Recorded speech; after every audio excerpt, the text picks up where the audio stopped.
Greetings, citizens of Podcast City. I ask you to look upon me and heed my warning. As of this moment, you are all now fully aware that the following program is rated mature and is intended solely for those of the legal age to smoke, vote, and purchase pornography. If you find yourself at all easily disturbed by the harsh realities of obscene language, then perhaps you should turn back now before your mind becomes permanently stained with the wicked ways of professional wrestling. Every conceivable form of listener and viewer discretion is strongly advised. Beat me if you can. Survive if I let you.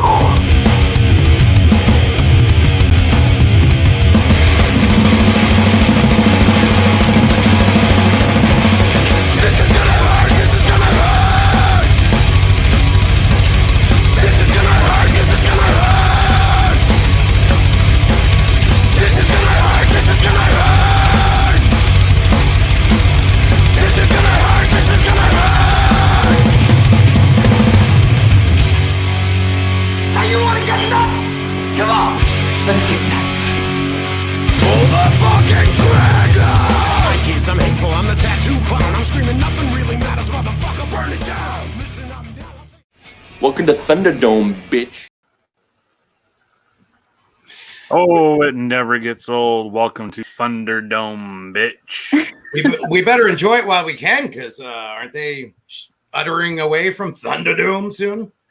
They are. We'll get in that get into that momentarily. Top of the show there, the 10-bell salute for Mr. Wonderful Paul Orndorff. May he rest in power with all the other WWF wrestlers that have passed. Sad day the other day with his passing. So our thoughts and prayers and all that good jibber jabber go out to the Orndorff family and friends and family and to all those that he graced the squared circle with. Yes, certainly a legend in his own right. Main evented WrestleMania 1 alongside Roddy Piper as they went up against Mr. T and Hulk Hogan. And unfortunately, guy had a lot of talent, great body. His career did get cut short, unfortunately. He had some sort of bad nerve damage in his arm or something. He had to have like a big chunk of his arm like amputated or something. So that ended that. But yeah, it was a sad thing to see happen. A lot of these guys now, you know, after the damage they've done to their bodies, they don't check out in a very nice way. I actually saw Tommy Dreamer put something up today on Instagram, and it really was sad. You had a picture of the whole, you know, Bobby Heenan family from back in the day, and every single one of them is dead now. So that was a bummer. Yeah, it is. It's always a bummer when they pass, but you know, they left us with good memories, some good memories in the ring, and again, thoughts and wishes to family and friends of Mr. Wonderful Paul Orndorff. Mm-hmm. Not to mention one of the greatest entrance themes of all time as well. I don't know if you guys got a chance to listen to that yesterday when I sent it to you. But the Mr. Wonderful, like, oh, that was classic. Well, I mean, if you're just going to serenade us with it, I mean, we might as well just kick back, have a few drinks, and listen to you sing. I don't think I'm not that buzzed yet. Give me a couple minutes. And speaking of a couple of minutes, sorry, folks. Yes, obviously we are running a bit behind tonight. Some technical difficulties. That's what happens in the old podcast biz. So apologies for our tardiness this evening. Well, we're actually running more than a few minutes. We're running like a week behind because we did not air last week. And as I was getting the show ready for today, I did realize this is our 13th show, and today is July 13th. Oh, yeah. Well. Hello, Mr. Voorhees. Too bad it wasn't Friday. I know. Maybe Mr. Voorhees should do some wrestling tonight. Right? Whoa, there we go. So, yeah, last week we weren't here due to some other obligations. I know myself had, and just one of those odd freak nights we couldn't do it. And we were going to bring something up last week that we were too hardcore for Vince McMahon after match 12. And I wanted to kick the show off with that one because, well, Vince, you tried to take us down because we were trying to do you a favor, Mr. Vince, by educating the youngsters who have never seen The Undertaker and Mick Foley in a Hell in a Cell, a.k.a. our very own Miss Nighthawk over here. I was going to say, I feel targeted here, but it's fine. No, you are targeted because you did not see that match, and the look on your face when we showed you that match was what we were going for. Happens every time. I love first timers when it comes to the Hell in a Cell match. Well, yeah, I mean, that Hell in a Cell match, of course. Yeah, it is the Hell in a Cell match. Nothing. I mean, maybe you can put it up there with like the only other one that I could think of that comes even close is the very first one, Bad Blood, Undertaker and Michaels, of course, one of the greatest matches ever. But I mean, when you say Hell in a Cell, 99% of the time, people automatically think Foley and Taker, understandably. Yeah, there you go. Yeah. So yes, we got a little bit of hot water there with Mr. Stamford, Connecticut himself. Apparently, he has I don't know, freaks out there like it must be like the people that look at your memes from like 3 years ago on Facebook and then banish you from the land because evidently somebody at WWE headquarters has heard about us because they know what we did there 2 weeks ago. Yes, we showed some clips of the old Hell in a Cell match. Why? No, we don't need to see that. No, for all those audio listeners out there, be lucky that you're not watching and just listening because you didn't have to bear witness to Enzo Amore. Stop! God, torture. Yeah, and that again, speaking of which, we didn't get to do last week's show. Another thing I want to bring up. I still haven't let it go, Enzo. Challenge still stands. Any place, any match, anything you want, pal. I'm calling you out. So, can I be the special guest referee? Oh, hell yeah. Yeah. Obviously, I'm going to help you win. Nighthawk could be like my manager, Hell yeah. She can hit him in the balls with some chairs.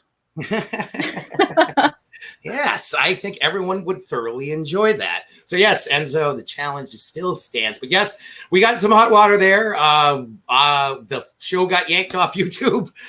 So, I guess someone's paying attention because we're doing something right. We're pissing someone off at the headquarters in Stamford, Connecticut. Guess what? Right on. You didn't fire us. We're back. He tried to banish us from the land, but and in the words of Stone Cold, in the words of Austin, I ain't through with you, Vince. Ain't through you.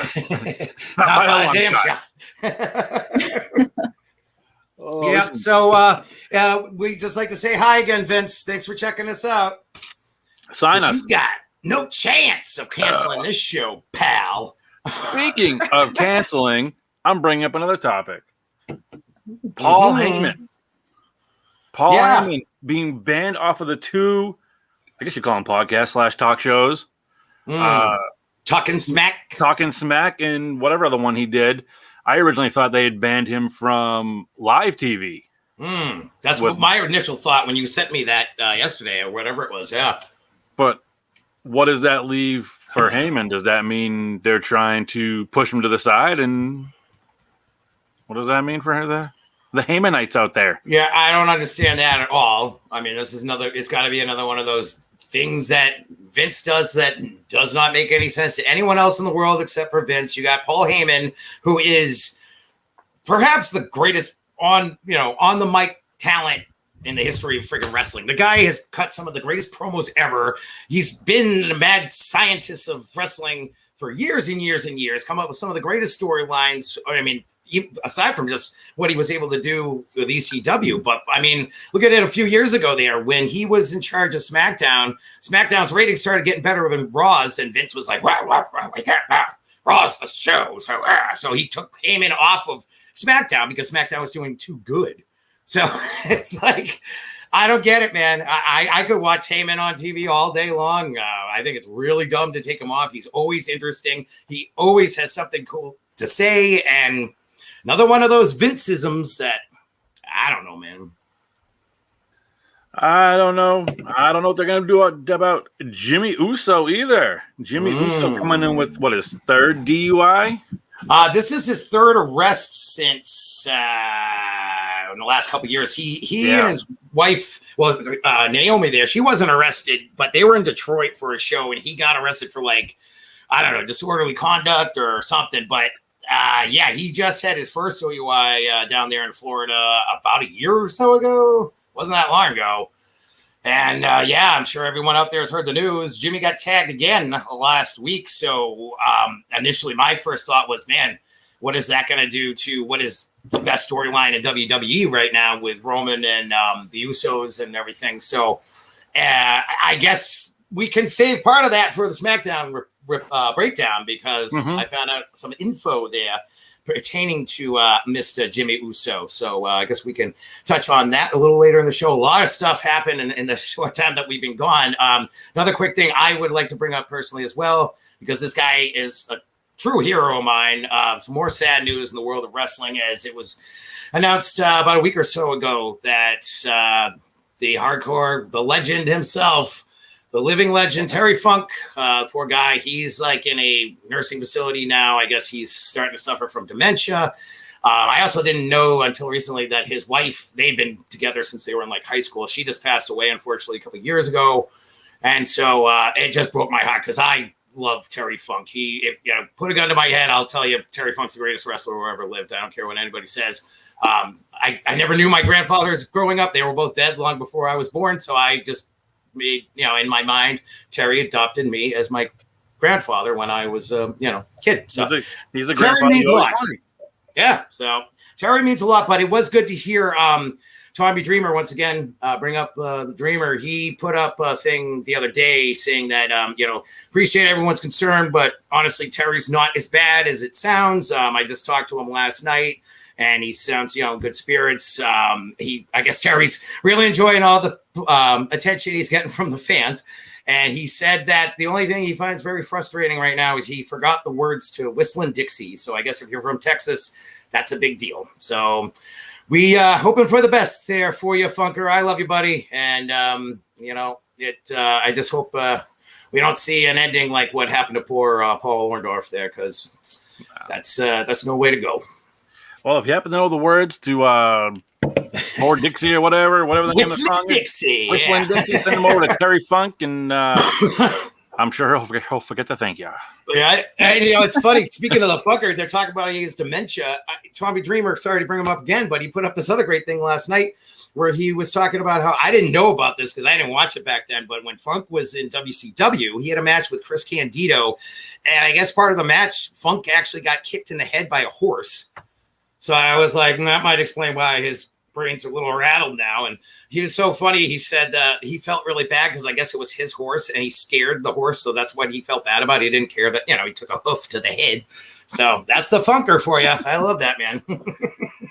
Who was it in WCW that was like, hey, you know what? We should have a match with Terry Funk and Chris Candido, but how about we bring in a horse and have it kick Terry Funk in the head? Yeah, sign off on that one. You don't get more hardcore than that by getting kicked in the head by a horse. What is the point in that? Who really wants to see that? I don't know. That must have been a Vince Russo thing or something, I'm guessing. Other news, Bayley is out for 90 days, so she will not be competing at Money in the Bank for her title shot. I actually heard it was 9 months she's going to be out. Oh, that's what I meant. 9 months. My fault. Okay, 9 months. Yes. I got my nines mixed up. Yeah, that puts a wrench in their gears because I know they were still going to be riding with this feud that she's been having with Bianca Belair, which I really enjoyed. That one's for you, buddy. Appreciate it. I really like that feud. A lot of times it's very frustrating WWE because they mismanage their female talent quite often, in my opinion. They do a lot of good things, don't get me wrong, but there's also times where you got great talent and it's like, what are you doing with them? Like, come on. So I know. Yeah. So that sucks for Miss Bayley because that was a cool thing going on. If I'm not mistaken, she was supposed to be in, as you said, she was going to be in the Money in the Bank match. So she was going for a title shot. She was trying to get it back. Yippers. So bad news for Miss Bayley. We will see you in 9 months, apparently. Yeah, it said she, I guess she got hurt. She was working out or something. I don't even know the extent of what the injury was, but bad enough to keep her on the shelf for almost a year. So it's got to be pretty gnarly. So I also did hear, as we're going through some random wrestling news before we get into our SmackDown breakdown and Dynamite deposition and the Raw report. Yes, say it French. Report. Mm-hmm. I heard a rumor today. Don't know the truth of it, but Daniel Bryan looks like he may be signing with AEW. Yes, I'm very happy you brought this up. I saw something about this last night. Granted, like you said, keep in mind, it is just part of the rumor mill right now. As we know in the world of professional wrestling, that is quite a mill. But, oh boy, would it be something if Daniel Bryan went to AEW. And this really came as quite a surprise to me when I read this last night, because I didn't really know what the whole extent was with the whole Daniel Bryan not being in WWE thing. I thought maybe it was just part of a storyline, or maybe he's got hurt again. But, I mean, all right. You got Aleister Black, Samoa Joe, Braun Strowman, and now you just let freaking Daniel Bryan walk out the door? Like, I don't know what's going on over there in Connecticut, dude. Yeah, Vince is. I think Vince is getting a little bit of that funker dementia. Because seriously, I don't know, dude. As we were talking Saturday, after I scooped you up, someone's calling out Braun Strowman, and Braun possibly going to sign with AEW. Mm-hmm. Well, yeah, I wouldn't doubt it at all, because, I mean, AEW knows they're sitting on a freaking gold mine with the guy. Although, I got to say, speaking of Braun, I saw a picture of him just the other day, and it's like, all right, dude, you've only been out of the ring for a little while, but he's looking like he's let himself go a little bit there. So, well, I don't know. Can I say? It's Braun Strowman. He'll come back. He'll get these hands. Yeah, no, I really don't see how AEW won't jump on that. Unfortunately, as you were saying before we were talking this weekend, he's got that 90-day clause thing or whatever that Vince puts on his guys, so he can't do anything for like 3 months anyway. But well, speaking of that 90-day clause, who was it that just recently signed with AEW that we were talking about? Yes. We get into that in a little bit in the old Dynamite deposition, but formerly known as Aleister Black in WWE. He was able. He had a little. He kind of skated through that one, because when he came out of NXT, they didn't give him the new 90-day WWE contract non-compete clause. They kept him on the 30-day, and Vince let another one go, and he's now with AEW. And I'm sure you'll touch on that in a little bit at the deposition. Oh boy, will we ever. Yes, it was quite a week in the world of AEW this week. But a lot of these I don't understand. Pretty much all the cuts he's made in the last couple of months, even, it really don't make sense. I understand that. I guess it's been, thanks to COVID and everything, it's been a tough year for them financially, but I don't know, letting go good talent like that just doesn't make any sense to this guy. And I want to touch on one more thing, and I want to get Miss Nighthawk's opinion on this as well. Is something else that we talked about was after we saw the video of the guy running into the ring to interrupt Jericho. Like, that's coming up in the report too. And you and I talked about this a lot on Saturday. Was what does that get you? What does that do for you? Like, it gives you your 30 seconds of fame. Is it really worth it? So I want to get Nighthawk's opinion on that, your opinion on that. To me, it's just you get your 30 seconds of fame and you get knocked out. I mean, whether it's a wrestling, a match, a concert, you get up on stage or in the ring, you're now banned from the show. You've lost all that money you just paid, and you're probably never going to another event again, either at that venue or that federation or band is going to ban you from ever going again. Yeah, and you just got arrested too. You're going to jail. So. Oh yeah, that's it. You're getting a free Uber ride. Real smooth. Yeah. So where exactly is the benefit to all this? I don't know. So, what's your opinion on that, Miss Nighthawk? Do you think it's worth it for your 30 seconds of fame? No, but I also think that it was staged. I don't think it was. Oh, really? I don't think somebody really just decided to just go for it, Because that is a lot to put on the line for you said, for 30 seconds of fame. Congratulations. Yeah. It's happened a lot over the years, though. It really has. It's not like this is a first time thing by any means. Yeah. But I mean, think about the people who do it at the Red Sox games and run across center field, and it's just, again, not just wrestling related, but just in general. It's just, I don't know. To me, it's just stay in your seat and be drunk. Yeah, exactly. Maybe that was the problem. Maybe he was too drunk. What do they call it? It seems like a great idea. Drunk Fan Tuesday. He was a big boy too. The one that tried to get to go to Jericho. Yeah. He was Jericho double my size. Smoked him too. And then of course MJF totally worked it to his advantage and sold it. And it was said something like, "And I'll come out there and kick every one of your asses too," saying it to the crowd and stuff. It was great. I love how they were able to just turn it around. But I've never understood why people do this. I know, like back in the day, in the old kayfabe days, you had people that legit bought what these guys were selling, so to speak, as their characters and everything, and thought it was fucking real. So you would have people coming out of the crowds trying to stab wrestlers and smash them with beer bottles and this and that because they really thought it was real. Nowadays, I mean, everybody knows it's kayfabe. It's kayfabe. Hello. But I've never understood it at all. It's like that asshole that did it a couple years ago when Bret Hart was at the Hall of Fame induction ceremony. Remember that? I mean, what the hell is wrong with you? The guy is how old? He's a stroke victim. And you're going to go in there and try and tackle him, you piece of shit. That's why I was so happy. If you watch, they didn't show it on TV, of course, but if you go looked it up on YouTube and stuff afterwards, all these fans were recording it, of course. And, oh, man, all the boys got a hold of this dumbass. And as they were carrying him out, you can't see this, but they're like holding him up like this. So, like, two guys in the back hold his legs. Other's got his arms. And they stop and they just have him so he can't defend himself in any way. And this other dude just comes over and just decks him right in the fucking mouth. And you see the guy's head just go, he's out. So I was like, good. That's what you get, you piece of shit. But tell me how you really feel. Yeah, I know. I think it's the stupidest thing in the world. Like I said, you're going to get all kinds of trouble. You're going to get banned. I know at least WWE, if you do it, you get banned for life. You can never go to any of their events again. Like I said, you're also going to fucking jail. So dumb.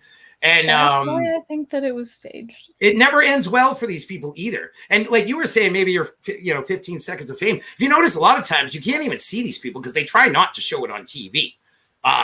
So it's really, what's the point? The best example, I got to throw this out there real quick because this is one of the best things I've ever seen in my life. I swear to God. Years ago, I was at a Patriots game, and this was back when Teddy Bruschi was still playing. Yeah, you don't. And oh yeah, oh boy, it's one for the ages. So we're watching the game, and all of a sudden the refs have to blow the whistle because this jackass comes running on the field, and he's running across Gillette Stadium, and he's running forward, but he's looking to the side because he's so pumped. He's like, "Yay! Everybody loves me! Look at me in the crowd! I'm running!" And next thing you know, he wasn't looking forward, and he literally ran into a wall named Teddy Bruschi. Bruschi just stood there, and the guy ran into him, and his head level was like right around Bruschi's face mask. So the guy just ran headfirst as fast as he could right into Bruschi's face mask, and instantly got knocked out. And then we saw the cops like drag his lifeless body away, and everyone started going, Bruschi, and he was just standing there kind of like, I didn't do anything, because he really didn't. He just stood there. And the guy ran right into him and knocked himself out. oh, God, how I love Teddy Bruschi. Oh, man. So lesson learned there, kids. Don't hop the fucking barricade. Don't jump on the field. Definitely never try and, if you somehow could, jump on the ice in a hockey game. See how far you get there. So, yeah, just don't. Very slippery. No. I've seen someone do that at a hockey game. No shit, really? They got hit from behind. They went headfirst into the board.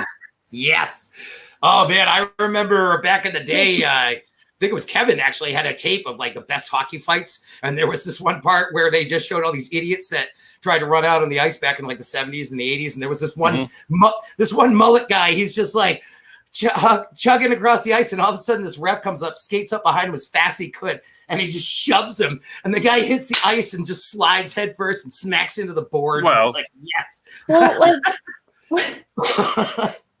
what do people expect? Like, first, you can only run so fast on ice before you eat shit. Right.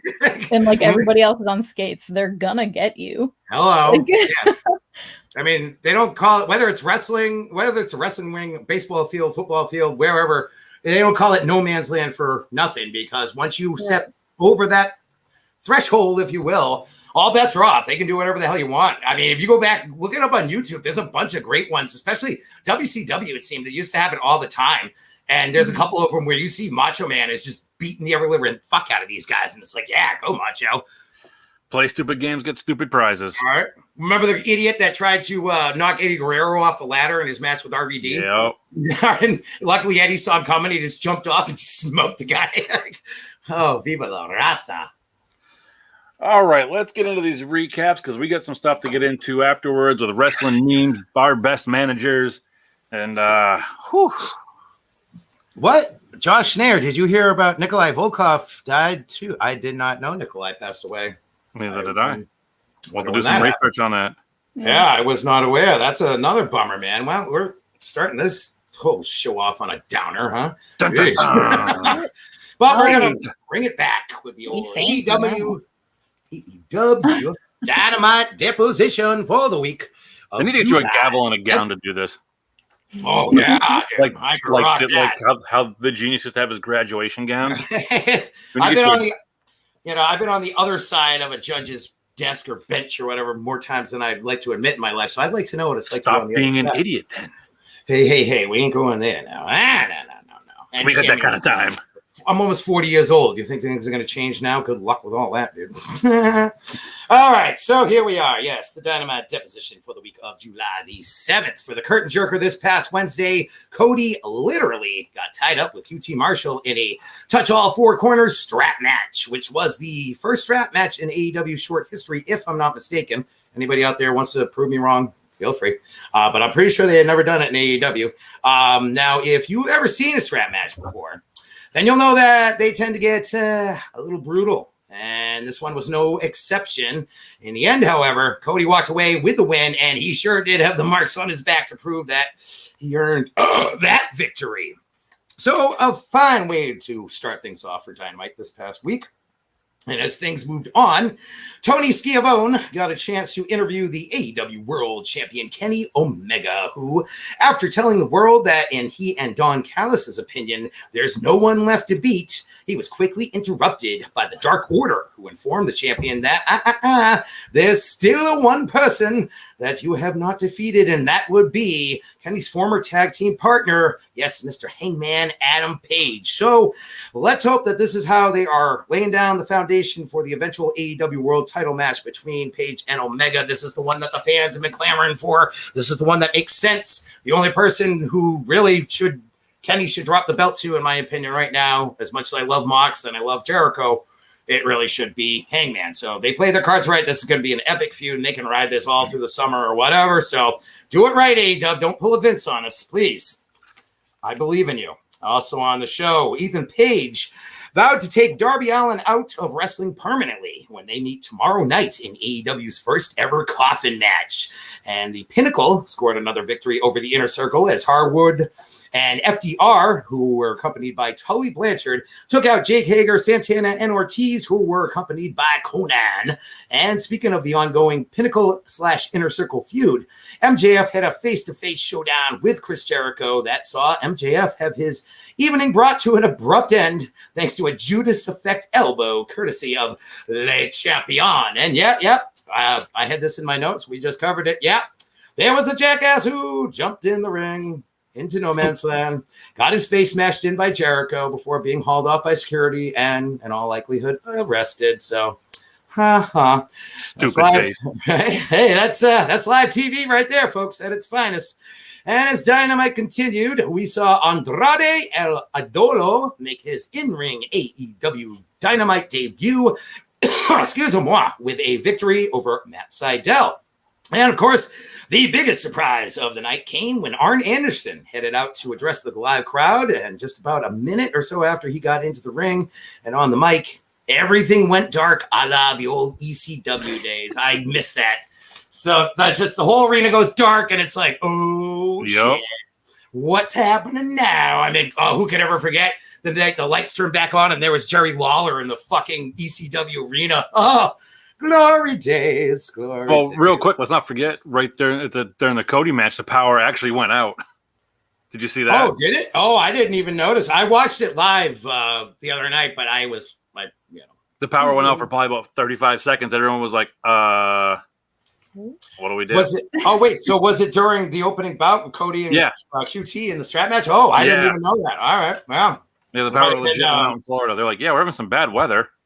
I may have missed that when I was probably taking a reefer break or something. So these things happen. But yes, when the lights returned, Malachi Black, who was, of course, formerly known as Aleister Black in WWE, appeared from out of nowhere and delivered a thrust kick to the side of poor old Arn Anderson's dome piece. So that, of course, brought Cody out, who was also treated to a boot to the dome. So it looks as if AEW is not wasting any time in getting the most out of their new signee. And I say more power to him because I always loved Black when he was in NXT. And then, he left the NXT roster, go to Mondays, and they just You got to go with men. We don't know what to do with them because we're dumb. So I expect great things. And the other great thing I love about this is hopefully this now means that we have seen the last of Cody and QT. That feud should have been buried months ago. Cody won the strap match. Black is here to ruin his life now. So bye-bye, QT. Go find something else to do. We're all done with you. That would be wonderful if that was the case. And in the main event of the evening, the team of Eddie Kingston and Penta El Hierro Miedo got their AEW World Tag Team title shot against champions the Bucks of Youth in a street fight, and I shit ye not. This match had it all, folks. At one point, Penta hit Matt Jackson with a diving exploder off the ring apron to a table. Oh, dude, it was so badass. I had to, like, watching it live. I'm like, rewind. I got to see that again because that was fucking sick. And the Bucks, of course, cheated. No big surprise there by taking out the ref. And that's about the time that Eddie introduced the thumbtacks. Yes. Thumbtacks were introduced to the ring. But as soon as Eddie did so, Matt scooped up a whole mess of the thumbtacks and threw them right in Kingston's face as Nick hit Penta with a top rope Hurricane Rana on top of the remaining giant mound of thumbtacks. And dude, should have seen the elevation that Penta got on this Hurricane Rana. I mean, he was so up there and then just flat on his back, right on the mound of tacks. So, that was pretty badass, I gotta say. And where were we there? So, so they took Penta out, obviously, with the Hurricane Rana.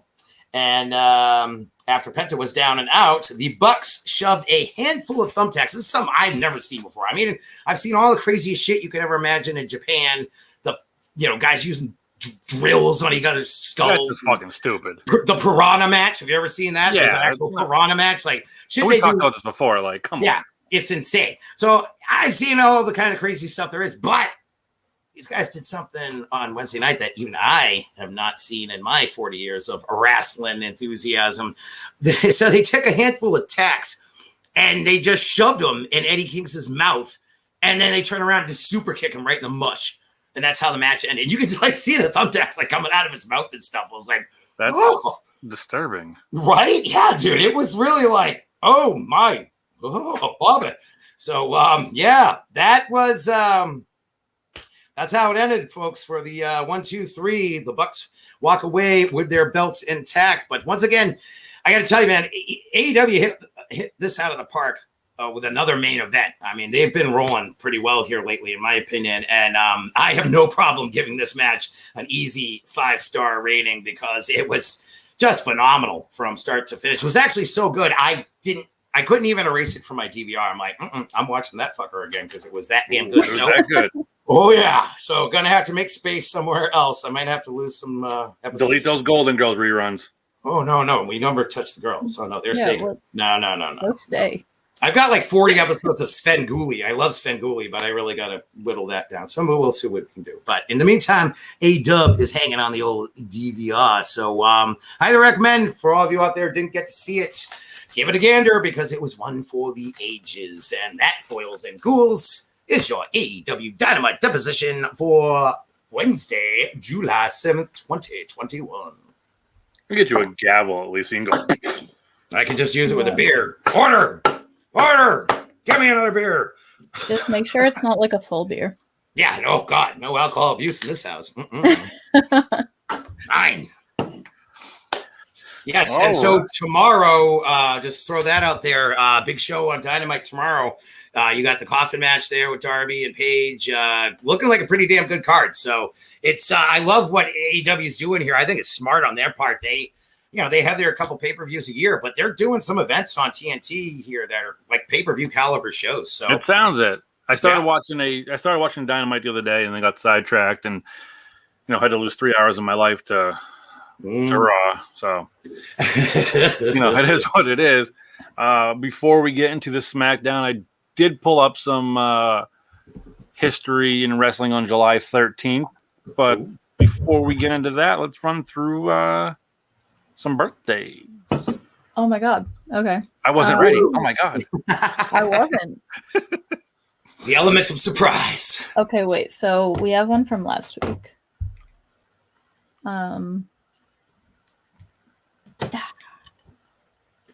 Oh, this dude. Yeah.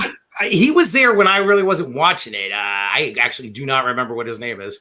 But he is one ugly bastard. Lars Sullivan. Okay. I remember hearing the name. All right, Lars. I don't know. Scary. Yeah. I mean, he's got some weird looking chest hair and some big old red granny panties. What's up with his right arm? Like, are those veins or is that a tattoo or a burn? Like a tattoo. Ugh, shitty. Ain't minded as a baby. Like, you're mine. Was your tattoo artist blind? Yeah, so all right, there, Lars. Mr. Sullivan, happy belated. Yeah, he's probably in some gutter somewhere. Today we got X-Pac. Break it down. Mr. Sean Waltman birthday. I knew you guys would like that one. The old 1, 2, 3 kids, 6-pack, X-Pac, whatever the funk you want to call him. Yeah. Sean Waltman, man. Something else, that 1, 2, 3 kid.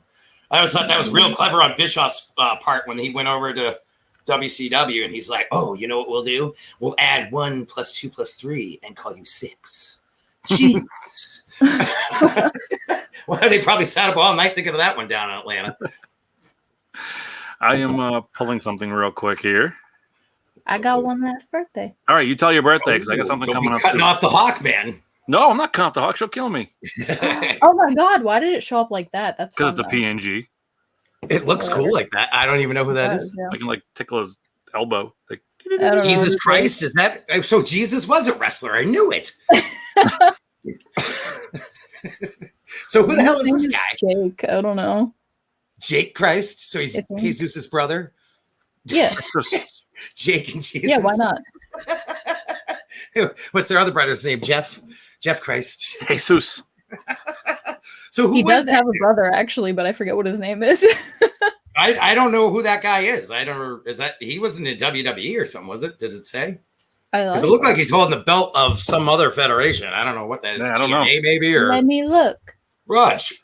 I wasn't prepared for take this. a look and use some listening pleasures. Yes.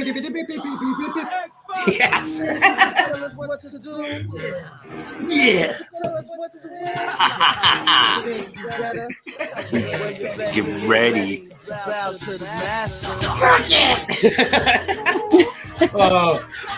Oh yeah. Man. This guy, like Rage Against the Machine wannabe dude. I swear, he was like, Triple H's cousin or something. He went to Vince one day. He's like, "Come on, Vince, can you give my cousin a little break here? Come on, put him on Mania." I always thought that when the singer of DX was, I was like, that's got to be Triple H's brother because yes, right. It's like so awful. It's Tim Levesque or Timmy Levesque. But oh, dude, when my brother and I, we were at WrestleMania, dude. The whole crowd, we booed them so bad. We weren't booing Michaels, we were booing the band as they were playing when he came out, and we couldn't even hear them because the whole friggin' Fleet Center was booing that bad.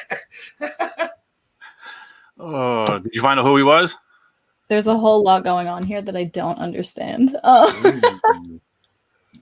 We may have dug you a grave here, Nighthawk. What happened? Yeah, I don't. This is where I tap out. I'm very curious to know who this.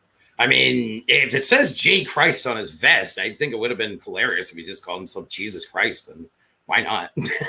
Jesus Christ. Jesus Cristo. You saying Jesus Christ couldn't hit a curveball? Fuck you, Jobu. I do it myself. All right. Well, you look for that. I'm gonna run through some. What you got? Some histories here. I got pulled up on my screen. All right. So you're right. His name is Jake Christ. Oh, okay.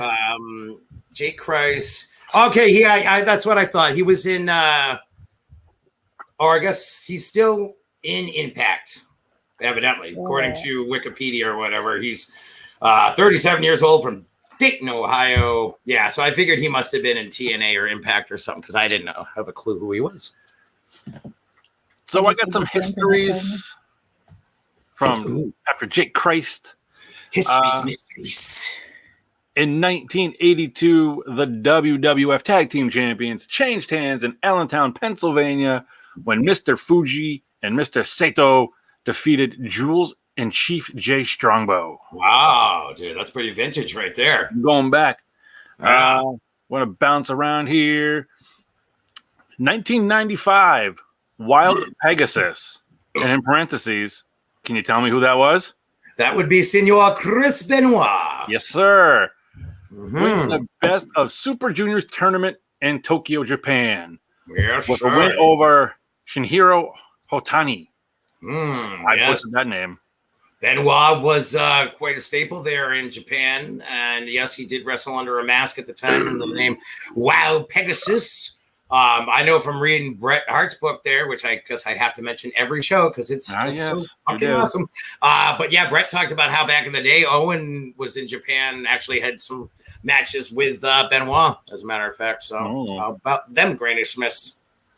Well, speaking of Granny Smiths, in 1996 was ECW's Heat Wave, took place at the famous ECW Arena.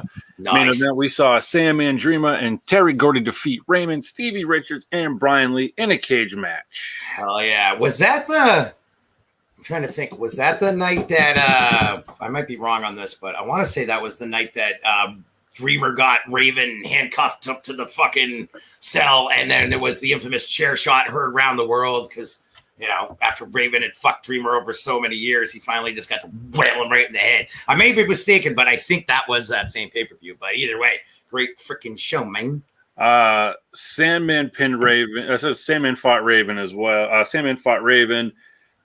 Sandman won. The title did not change hands, so Raven was the champion at the time. The one title that did change that night was Shane Douglas winning the ECW World Television title in a 4-way elimination against the reigning champion Chris Jericho, 2 Cold Scorpio, and Pitbull number 2. Yes, another classic ECW match there.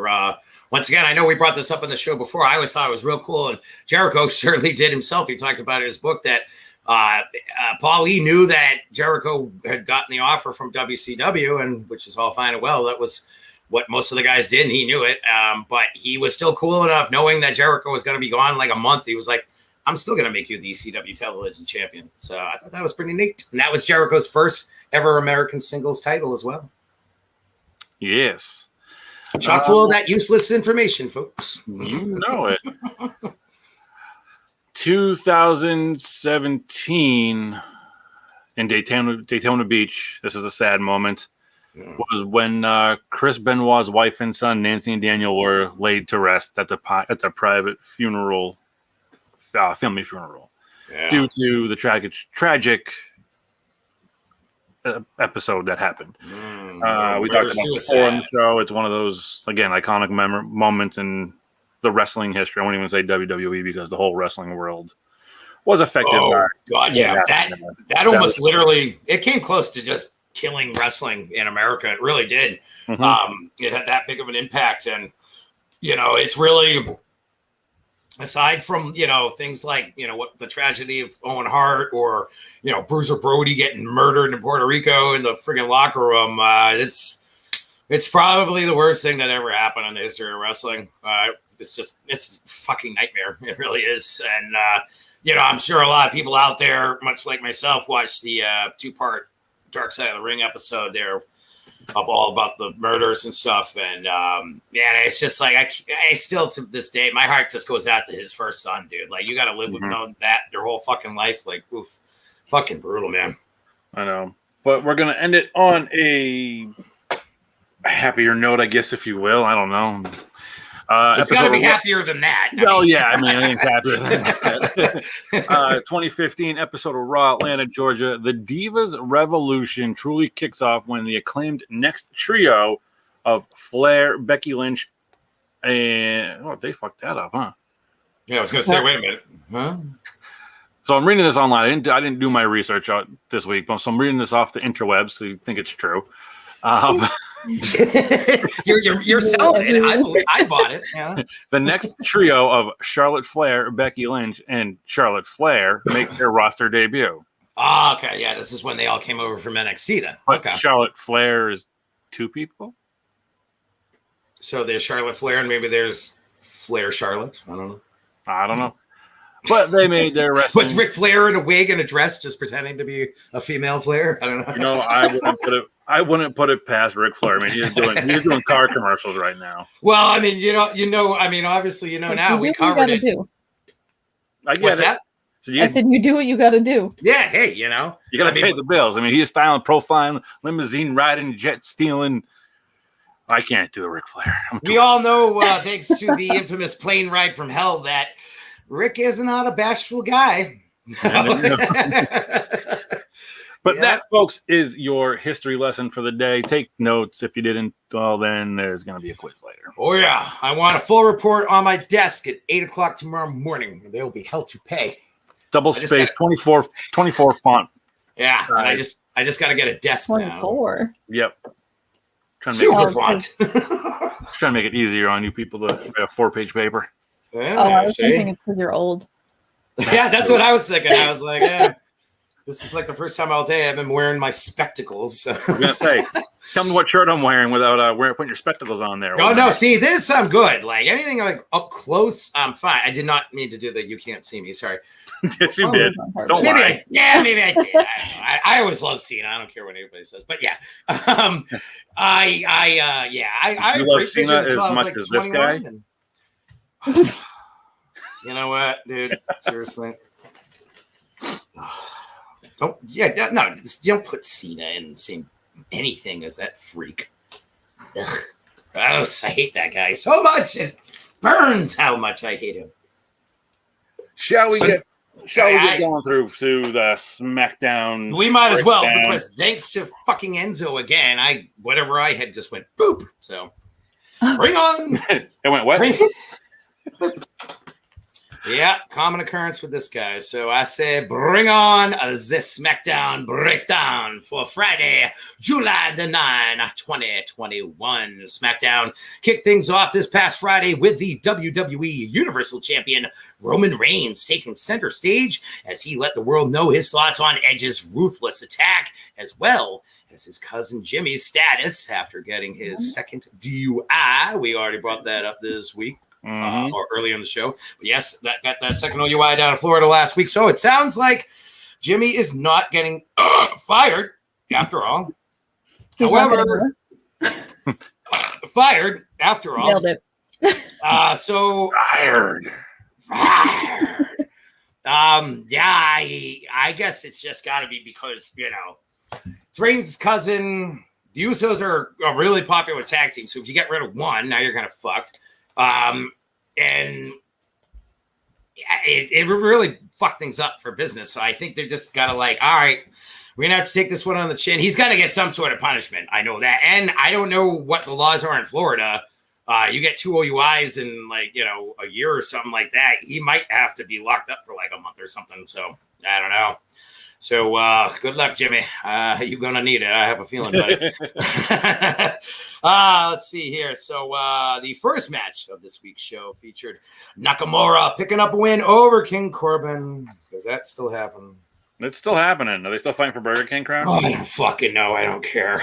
I just don't care. So at least, I don't know. Nakamura, this was actually a Money in the Bank qualifying match, which Nakamura won the match. So maybe this is the end of it now. I doubt it because I fucking hate it. So chances are it's going to be here for even way longer. But nonetheless, Nakamura is officially solidified his spot in the Money in the Bank ladder match coming up this Sunday, correct? I believe. This Sunday. Sunday. You'll pay for the whole seat, but you'll only need the edge. Now. So we got that fucking mouthful of shit out of the way. Then things were followed up with a tag team match when Shotzi Blackheart, not exactly too familiar with her, and Tegan Nox. Yeah. She, along with Tegan Nox, upset the WWE Women's Tag Team Champions Natalya and Tamina in a non-title match, and this was a pretty damn good match, actually. So I gave them that. I guess maybe we got a little something going there. They beat the champ, so maybe they're going to get a shot. I still don't know who Shotzi is. Sounds like the name of a dog, but okay. So more power to you, Shotzi. Now, as many of you know, it was announced last week, we covered this, that Bayley got injured while working out last week and will now be out of action for the next 9 months. So evidently her replacement is going to be a woman by the name of Toni Storm. who got a one of those, coming soon promos that they'll do. That aired, so I guess we'll just keep an eye on that. I don't know anything about this woman, but chances are finding out that, Bailey's going to be gone for 9 months. They're like, okay, we got to find somebody. So wherever she is, yep, she's on. They should just take the Money in the Bank contract, throw that out the window, and make Bianca Belair fight in a ladder match at Money in the Bank of a six-person tag match. I don't mind that idea. You know what? It's funny. I know why they wouldn't, because it's always been very successful. I always thought, why? I always wondered if Vince would just say, we're not doing the Money in the Bank anymore because fucking Jericho thought of it and he's in fucking AEW now, so fuck that. But I guess Vince is still smart enough to realize that, Money in the Bank's going to make some money. But yes, Chris Jericho did invent that match. Money in the Bank was Money in the Bank. What I did there. Not my bank. Oh, well, hello, Mr. Clever.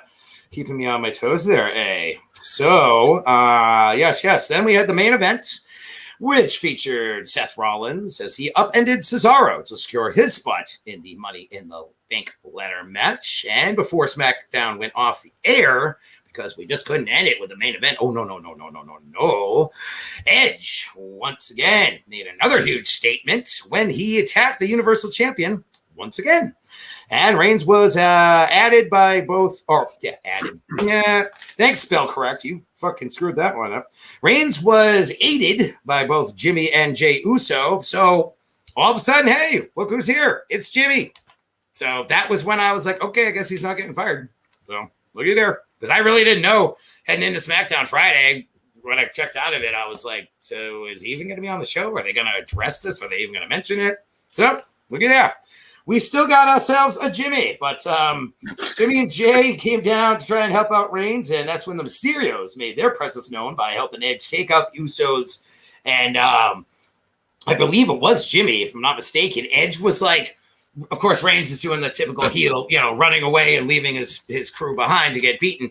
And Edge was like putting, I believe it was Jimmy, in a crossface, but he, instead of just using his arms, he did it with a metal chair. I was like, way to go, Edge. I like that. So Edge making his presence known again. So looks like things are just getting heated up here with the old Edge and Reigns feud. So keep your eyes on that one, folks. And that, ladies and gentlemen, is your SmackDown breakdown for July the 9th, 2021.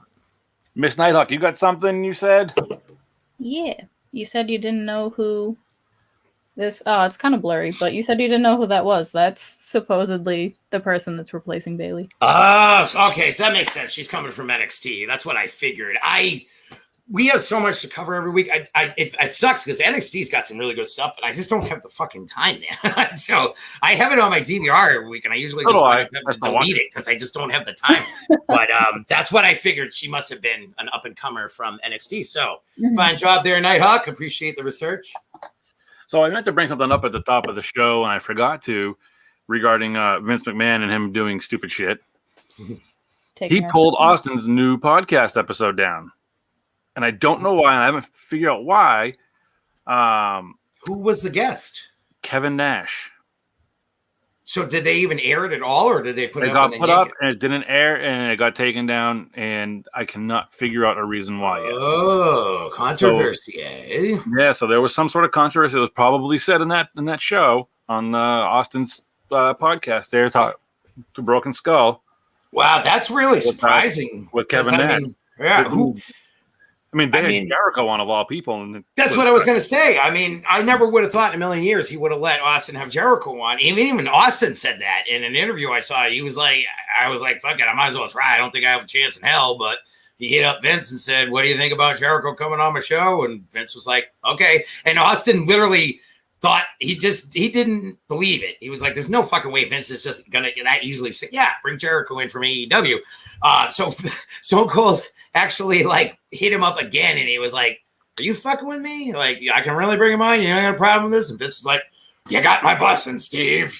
Tell Chris I said hi, or whatever he fucking said. Right. So he let Jericho on, but what the fuck did Diesel do to get the boot?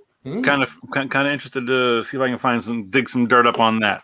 I was also yesterday old to find out that Raw has been taped. Oh, Raw has not been live. Oh, really? I don't know if it was just last night's episode or if it's been all the episodes, but Raw was taped, I know for a fact, last night. Wow, we will. So they're going back to the old days. I wonder, is Tony Khan going to make Tony Schiavone give the results of the main event again, like WCW made poor Tony do back in the day when they revealed that Foley was going to win the belt from The Rock, and one of the dumbest things WCW ever did, because boy, did that bite him in the ass. Yeah, I saw the post of it on a group and on the book face. I was like, no way. So I watched the first 15 minutes just to see, and they only did a small spot at the very top of the hour for Mr. Wonderful. And after that, no one mentioned it throughout the show. Yeah, that's lame, because I thought it was... This show is definitely taped, because they would have mentioned coming out of it saying, oh, good point. Yeah. Hey, respect or prayers and thoughts to the Orndorff family and things like that. But nothing off the top of the show for Raw. Just that little, like that little graphic that we played. Mm-hmm. No 10-bell salute. So we gave Orndorff a better fucking tribute than the WWE did, huh? Yes, we did. Wow. Nighthawk. I found a thing that says the Thunderdome era will end with a pre-taped Raw. There you go. That. All right, so this must be just a one-time thing, because I didn't think they were ever going to go back to the old 90s days of the pre-tape Raw and shit. Yeah. I mean, that made some good road trips. You really can't. In this internet age now, you can't do that. It's just never going to work. Any fan sees that show, everyone's going to know what happened, and nobody's going to want to watch it. You got to do these shows live now. Well, I mean, you would still watch it back in the day because it was the Attitude Era, so you still wanted to see the cool shit that happened because your friends would be talking about it back from the taping on Tuesdays that we went to. But the internet was not what the internet is now back then. I mean, so we were watching pre-taped Raw. I never was finding out. I'm sure if I really tried to do some digging, I'm sure I could find out the results, but I didn't want the spoilers. But now you would, all you'd have to do is click on friggin' Facebook or InstaFace or whatever the fucking next thing you know, it's like, oh, here's everything that happened in Raw, so I don't need to watch that now. Speaking of Raw, it is time for Breaking the Raw. 3 hours of my life I never get back. 3 hours never get back. How's our coffee water? It's almost gone. Ooh, I guess it's pretty good then. It's water. So if you caught Raw last week, you saw that the New Day defeated Bobby Lashley and MVP in the main event in Raw, which caused Bobby Lashley to start second-guessing himself. Was he second-guessing himself, or was he second-guessing the services of MVP? I'm thinking a little bit of both. A little from column A, a little column B. Yeah. This week kicked off Xavier Woods versus Bobby Lashley. And may I just say the almighty lost to an inside cradle to Xavier Woods. Was he like getting distracted or something? Nope, he just straight out lost. It was a straight one-on-one fight. So it was a clean finish, huh? It was a clean finish. I just think Bobby Lashley is so far in his head with MVP, and I think we may be seeing the fallout of MVP and Bobby Lashley. Huh. Now, see, if they were smart, what they ought to do here is say, okay, Xavier beat the champ, so he should get a title shot, and then just have Lashley come out and fucking destroy him the next week because now he's all mad. That's what I would do. Yep, the Almighty was furious as he stormed out of the ring without bothering to wait for MVP. Well, poor Montavious might have to start selling more of his entrance equipment again. I loved when they did that gimmick. I don't know how many years ago it was now, but he kept losing match after match, so he wasn't making any money. So, remember he used to come out and he had that big inflatable thing he would walk through with the smoke, and he'd do the, I'm coming! And then he had to sell it because he was so broke. I thought that was hilarious. Then we saw Alexa's Playground. My thing's going to go off. I did it again. She went off. She's a weekly guest on the show now, pretty much. Yeah. So we went to the Playground as she welcomed Dewdrop to the Playground for an interview. Mountain Dew. But Eva Marie decided she was going to join too, and that just caused all kind of drama. And Miss Bliss, I was already recall to her right now, not Miss Bliss from Say by the Bell, but this. I wish. No. Nice reference, dude. Thank you. Just dated myself. Right? Well, hey. You know, we went to the same high school. You only graduated 1 year ahead of me. So Yeah, not that much smarter either. uh-huh. So yes, Miss Bliss had Dewdrop, and Eva Marie decided to join, and well, Bliss was not paying Eva any mind, and Eva got, she is a diva. She got upset and stormed Eva out. the diva. She said, "I'll never come back on this playground again," and I just broke my heart. I'm taking my turnbuckle and going home. Then we Now, saw. hold on real quick. I just want to ask you. you, sorry to interrupt, but now I saw something this week, since you brought up Alexa there, that apparently it was some sort of talk about what's going on with Bray Wyatt and how they're bringing him back, but it's still going to be a while. And I don't understand it because he didn't get hurt. So it's like, what are you guys doing with him? Because right. I saw something about him coming back as well. I don't know what's going on. I'm thinking something more personal than injury, because he just left after Mania. That was it. Yeah, and then I don't understand though, because it's just like, all right, they had the whole thing where Randy Orton, burned him and he disappeared, just for him to come back and get screwed over by Alexa. And then it's like, okay, this guy's super over. The Fiend gimmick, exploded. People love that. And it's like, okay, we'll talk to you in like a year or something. I don't know. Ugh. If only if I could get like Bray Wyatt, Kevin Owens, Sami Zayn, maybe just a handful of other guys to just go to AEW, I would never have to even watch WWE again. It would be great. Exactly. So then we saw the modern day, whatever you call him, Jinder Mahal. I don't know what the modern day. Oh God, no! I almost forgot that you told me that they brought him back. Ugh. So him and his goons last week decided to show up on Raw, and they stole the family heirloom that was Drew McIntyre's sword.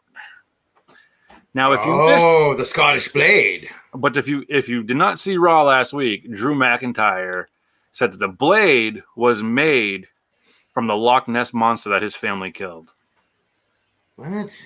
Yeah, they went to the Loch Ness monster storyline. You couldn't have gone with something cool like this sword belonged to William Wallace, Braveheart, or something. That I would be like, yeah, I'll buy that, even though it's horseshit. Nope, it was his dad killed the Loch Ness monster. Yeah, some shit like that. So we were always supposed to swallow that zombie bullshit from a couple months ago, and now the Loch Ness monster. The Loch Ness monster here. What's next? Is like fucking Brock Lesnar gonna come back and get challenged by fucking Bigfoot or something? Like what the fuck? No, he does have a ponytail now. Brock Lesnar. I heard something about that. I didn't see the picture, but I saw thing about that today, that there was all this talk of Harry Brock or something. Yeah. So the modern day Jinder Mahal. Modern day diarrhea. Shut up. Let me finish. It's not you. I just fucking hate him. I know. But him and his posse came out this week to make nice with McIntyre, and they were going to give him his sword back. But Drew popped up on the Titantron and said, "I don't trust you. You're a liar. We know it's a trap." And then Drew decided to destroy Jinder Mahal's motorcycle. Okay. What? Why does he have a motorcycle? Jinder Mahal, apparently him and Drew used to go riding back in the day because they used to be boys. Oh, that MB3 or whatever the fuck they were in, right? The stupid boy band thing? Yeah, okay. So now the modern day so I guess that makes sense. Doesn't have a motorcycle to ride out on. Oh, no. When did he have a motorcycle before? Well, I don't know. Like, who cares? So this is what they're doing now. Like, what happened to the whole Drew McIntyre got in Money in the Bank because he's trying to go back after Lashley. Now they're just like, hey. Now they're feuding him with Jinder Mahal. I think something's going to happen where it's this Sunday, so maybe something will happen. Mahal will come in and ruin McIntyre's chance of climbing the ladder, and then they'll start feuding more after WrestleMania Money in the Bank. Yeah, because that's all we need is another feud with the worst WWE champion ever. Mm-hmm. I really, honestly, if we did a show about like worst champions of all time, I'd probably put him as my number one. Hey, Big Heart Pumpin'. Big Heart Pumpin', welcome to the show. That's a new one. Welcome to the show, my friend. All right. I've not seen you here. Welcome to the controversy show that we are. We're up to like 5 people now checking us out. Look at this, huh? Shit, we're raking in that. See, I knew there's no such thing as bad publicity. All these people find out that Vince has got it up for us, so now they're listening. Then we saw Fatal 4-Way, Nikki Ash, Asuka, Miss Bliss, and Naomi. Nikki Ash took the victory. I don't even know who that is. I know Nikki who the other three are. Nikki Ash is Nikki Cross. Oh, okay. But Nikki Ash is her superhero name because now she's wearing like the Hurricane Rana suit, the hurricane suit. Oh, the hurricane crap, like Mighty Molly and all that shit. Yeah, because we wanted that back. Yep. Ugh. Then, pardon me a second, why? Yeah, stock really went down there. They didn't get much. We saw the Viking Raiders in single action. We saw Eric facing off AJ Styles, and then we saw the other one. I don't know his fucking name. Against Omos. Is it Eric and Ivar? Oh, sorry. Ivar and AJ, Omos versus Eric. Sorry. Okay. Yeah. So I like the Viking Raiders, actually. I've always said them since they were in Ring of Honor, actually, is when I first found out about them. I think they were War Machine or something back then. But yeah, they were pretty cool. But, so, yeah, of course, Vince was like, wow, they're a great tag team, so let's have them do singles matches. Mm-hmm. And the two teams are going to fight this Sunday at Money in the Bank for the Raw Tag Team title. Oh, okay. That makes sense, then. But we saw Ivar defeat AJ Styles and Omos defeat Eric. So they went 1-for-1. We'll see them compete the tag team. Like I said, tag team titles, Money in the Bank this Sunday. That one should be a good match to see because AJ Styles is... it's AJ Styles. He's easily one of the best wrestlers in the world, and another one that totally being underutilized in the old WWE. It's like same thing with Nakamura and these guys that come over from Japan that are like gods over there because they know how to promote these guys in Japan, and they sign these big contracts in WWE, and it's like Big Hot Pumpin says, I don't have cable at the moment, so I'm counting on you guys to keep me updated. Hell yeah, buddy. Yeah, we got you, Big Pumpin. More than happy to assist you. Fuck Comcast. We're the way to go. Hell yeah, buddy. We're off the ropes cast. You can save on that stupid cable bill. Don't even worry. I'm pissed at them anyways. They took away my Cartoon Network for no fucking reason, so fuck you, Comcast. Okay, can I finish the Raw report, please? Yeah, go ahead. Yeah, you stop really do your thing. You know what? I'm gonna put Enzo back up. Oh, great. Sorry, I didn't know you love Comcast so much. Didn't mean to offend you. I used to work for him. I mean, Jesus. See, there's the word used to. Yeah. Anyway, we saw next Sheamus finally back in action after his broken nose due to Carleo.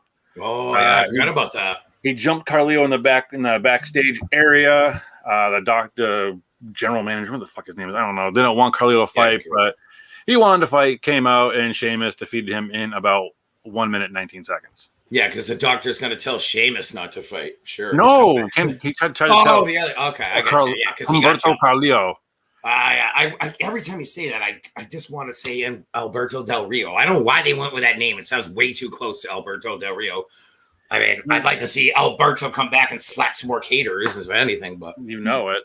Then Ricochet and John Morrison in a Falls Count Anywhere match. I'm liking this little feud they got going on because it's a very entertaining. These both can hold a match very well. Ricochet has got some incredible aerial moves as well as John Morrison. They took some pretty hard bumps on the past two Raws. I didn't really get a chance to see this match in full attention span, if you will.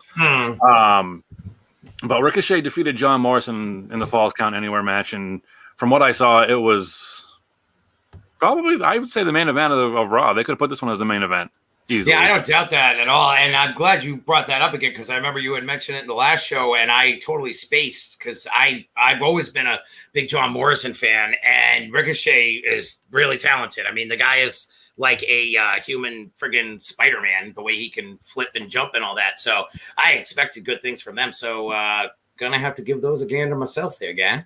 Yes. Then after that, we had the Raw Women's Champion, Rhea Ripley. I can't fucking pronounce her name. Rhea Ripley. Just call her Ripley, like in Aliens. She defeated Natalia. That's really all you need to know. It wasn't really much to go. It's Rhea Ripley. Can we just get over her? Get over it. I'm sorry. Yeah, I'm with you, dude. I don't know. I know she did really well on NXT and stuff, and it's nothing personal against the lady. I just it's never done it for me. I don't know. I take Charlotte or Asuka. Definitely, I love Asuka over her any day. But I'd even take Natalia just to shut Rhea up. I'm a bloody Asuka then, right? Smash your face in, I will. Then Raw concluded with Bobby Lashley destroying the VIP lounge and sending a message to Kofi Kingston. He said that he was going to end Kofi Kingston's career at Money in the Bank this Sunday live on pay-per-view or on Peacock. Fuck Peacock. Fuck Comcast, as Andrew said. It's Jack, damn it. Who's this Andrew fucker? I don't like him. Someone in my head talking to me. I got that voices in the head today. Welcome to my world, pal. Tell him I said hi. But after dismissing the girls from the ring, an enlarged Lashley said that his WWE Money in the Bank opponent, Kofi Kingston, actually had a point when he said the title holder had gone soft and insisted to MVP it was going to stop. Oof. Wow. Intriguing. And, I like the idea of this match. I like both guys. And I like Kofi. I think I like Kofi in this match. I think Bobby's gonna. I think he's gonna drop it. Could be. If I'm not mistaken, this will be the first one in front of fans. Yes, I believe that is correct because they still Dynamite went to. They finally left Daly's place there in Florida. They did their show last week of Texas, I want to say. I could be wrong, but they weren't in Florida, so they're already on the move. I thought I read something about WWE getting a little backed up on their process of going back on the road. I don't know if that's true or not, but yeah. If Money in the Bank is what they say it's going to be, then they're all done with the damn fucking Thunderdome. So, and before we get going too far more into the meats and potatoes of the show tonight, just a quick belated happy birthday to a loyal listener, Josh. Happy 39th birthday, brother. You one more year to that 40, so enjoy that last year before good luck, buddy. That all 40s. But happy belated birthday, Joshua. Wish you the best, my friend. Yeah, thanks for checking us out. Thanks for being a regular there, guy. I'm actually quite bummed here. Where's my pops? I got no ghostly tonight. Where's Guy Manley? And where's the guy, man? They're both MIA. What's going on? And what's here? that guy doing? Where's he? We're missing 3 people tonight. I don't know. Maybe they a record 6 people watching tonight. Right? Maybe they got a secret, contract from Vince, and they're not, they sided with the dark side, and they're legally not allowed to watch us anymore.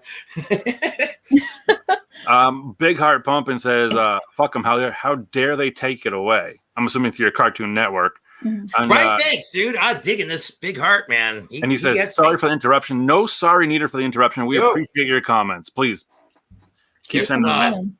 Yeah, if you watched this before, you know that basically all I do on this show is interrupt people. So don't feel bad at all. But yeah, dude, I've had Comcast here. So then moved and I new undisclosed hidden hideout here. From parts unknown. From parts unknown. Been here for like 4 years now. Got the damn Comcast right away because I actually always had DirecTV for years up until then when I lived in Hyannis, blah, blah, blah. And then like a month ago, I go to flip on freaking Robot Chicken. This is a subscription channel. To order, please call blah, blah, blah, blah, blah. I'm like, huh? So, yeah. Boo! Comcast. More money. Mm-hmm. So, shall we go into our wrestling memes for the evening? Let's go. Miss Nighthawk, I'm going to leave it up to you to put them up on the screen, and we can go through them one by one. Doesn't have to be any particular order. Yeah, I got you. I'm just going to start at the top. This was actually a little harder for me than I thought. I thought this would be easy peasy. And then I started Googling, and I'm like, oh, but there's this one, and there's that one, and that one, and this one, and I almost put that one up as one of mine. I saw that earlier. That was pretty good.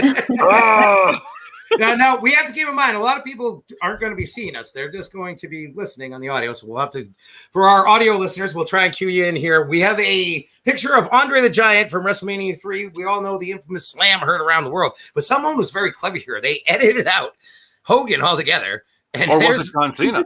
Oh, good point. You can't see him. You can't see him. Maybe it was John Cena as a baby slamming Andre the Giant. Baby Cena. Look at this.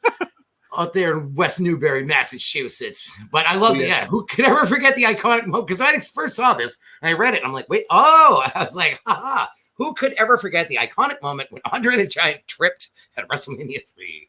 So yes, if you are listening to this on Spotify, iTunes, all those streaming services, please go over to youtube.com/hellentertainment666 where you can view these lovely memes that we are putting up. Yeah, this is our lovely mugs and faces and smiles. This is one of those segments that works better with audio than visuals. So bear with us, folks. It's all you. It's all you, not us. You're welcome. Think you get it. All right, what do we got? Yeah, that's a classic. So we have a spoof on the old L'Oreal Paris hair care commercials, because you're worth it. And yeah, there's the logo and all. And look who's just AJ Styles. flowing locks. I mean, you know, if I didn't know who he was, I would believe that was a real like L'Oreal Paris commercial.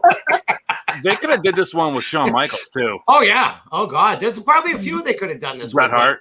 Yeah, AJ definitely fits the bill perfectly on that one. So choose L'Oreal there, AJ, because you're worth it.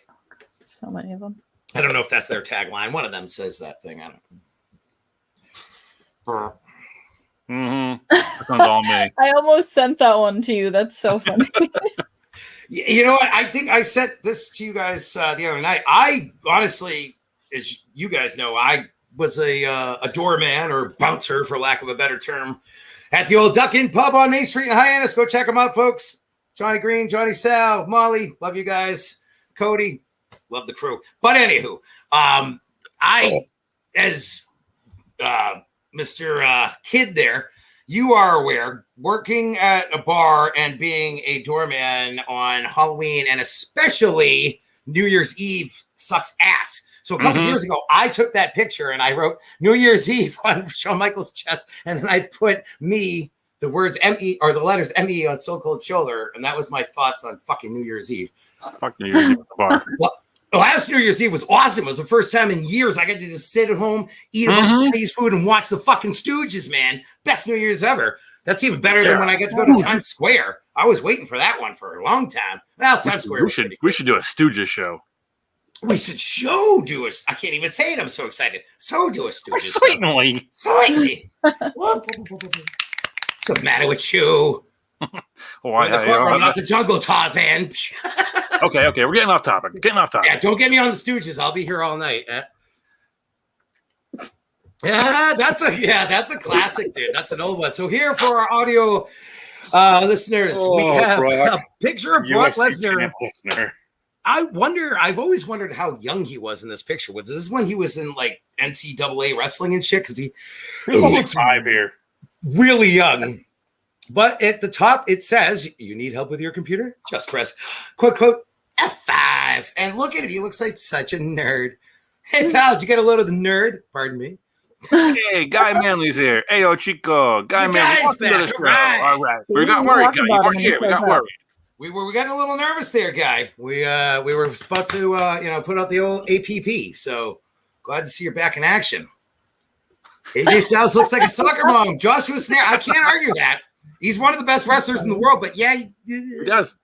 Can't argue that. And he does do the Pele kick. So, all right, what's up there, Miss Nighthawk? What's next on the agenda?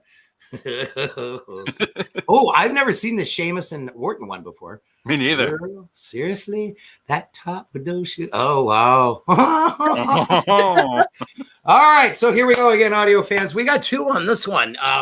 Everybody remembers, I'm sure, if you're watching this show, the infamous Undertaker Brock Lesnar match where Taker and Lesnar both sit up. And I think, from what I understand, Taker, that face he's making there, as he at the bottom where he's looking at Lesnar, I think he actually did that on purpose to try to get Brock to break character. And as you can see, it worked because Brock is fucking cracking up. But that was one of those old few times that Taker like actually broke character. And I'll never forget watching that live. I was over at my boy Single H's house. We were watching that pay-per-view live, and we were all stoned out of our minds. We saw that, and we were all just cracking up because Undertaker had like the head bob and everything going on there. So, yes. Hey, is this fun? I know, right? Shit. So, yeah. And then, sorry, because we still got to explain this to the audio listener. So we have Sheamus and Randy Orton looking very Randy dandy over here, saying, girl, seriously? Girl. Shit. She was like, fool. I was like, bitch, damn. Damn, that top with them shoes, girl. So I had no idea that Sheamus and Orton were so all about high fashion. Right? Yeah. Who knew?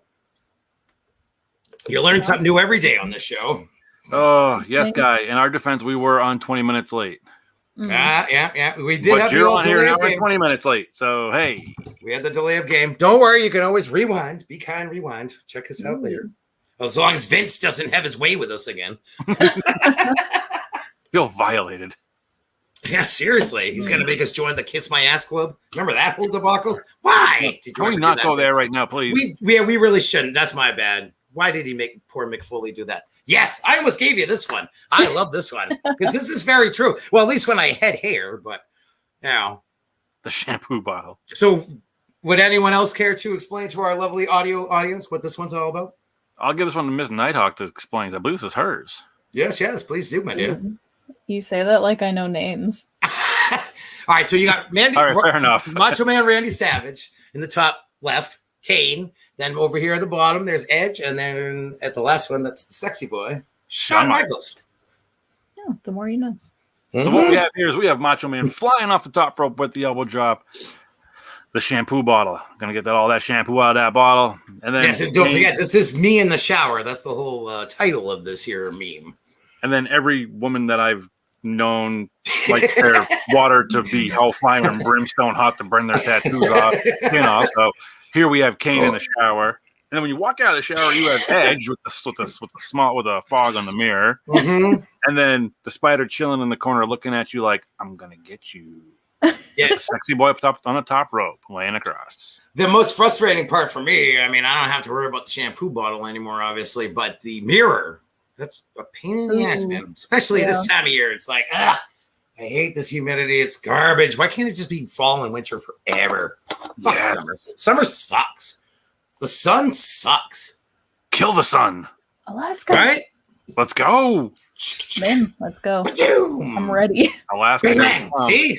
Hey, Pops is in the show. Let's start out. Kill the sun. My God, fun. Yay, Pops is back. Hooray. You guys came on late and my schedule was so tight. Yeah, he is a busy man. That's true. We apologize. We were late technical difficulties. He's got places to see and people to do. He's a busy man. So sorry about that, Pops. Let's get to the next one. Who we got? I saw this last night actually for the first time. I had never seen this before. I almost put that as one of mine too. So great call. That is genius. Here we have for our listeners, the Ultimate Warrior and Hulk Hogan WrestleMania 6 as they're about to do the test of strength hand lock up to the musical lyrics of "Now I've had the time of my life." I mean, I know pretty much every member of the female human species I knew growing up was obsessed with Dirty Dancing. Even women I know that aren't into the quote unquote chick flicks, they all love Dirty Dancing. But to me, I would have preferred that version. I mean, no offense to Patrick Swayze. I mean, come on, Roadhouse. Not to mention Terry Funk was in that movie. That picture could also go with Endless Love. You know, from Happy Gilmore. Endless love for Happy Gilmore, anything. But yeah, dude, no, that was a great call because yes, we had the spoof on Dirty Dancing there and looking like Ultimate Warrior and the Hulkster were just about to have the time of their lives. Now, I wonder, because I have seen Dirty Dancing. I'm willing to admit it. I wonder which one of them was supposed to be Baby and which one was supposed to be Patrick Swayze. I don't remember what his name was. I would say Hulkster would be Baby. You think so? I don't know. I'm kind of thinking Warrior, man. But he looks like the more dominant one in this situation. I can see the Hulkster doing the, picking them up, picking the Warrior up, Warrior comes running to him and he lifts him up. Oh, good times. Good call on that one, Nighthawk. Good call. Yes, that was a touchdown with a 2-pointer on top. I tried. Thank you. Now, what do we have here? Well, this is a new one. I'm not aware of this. We have a COVID. A COVID meme.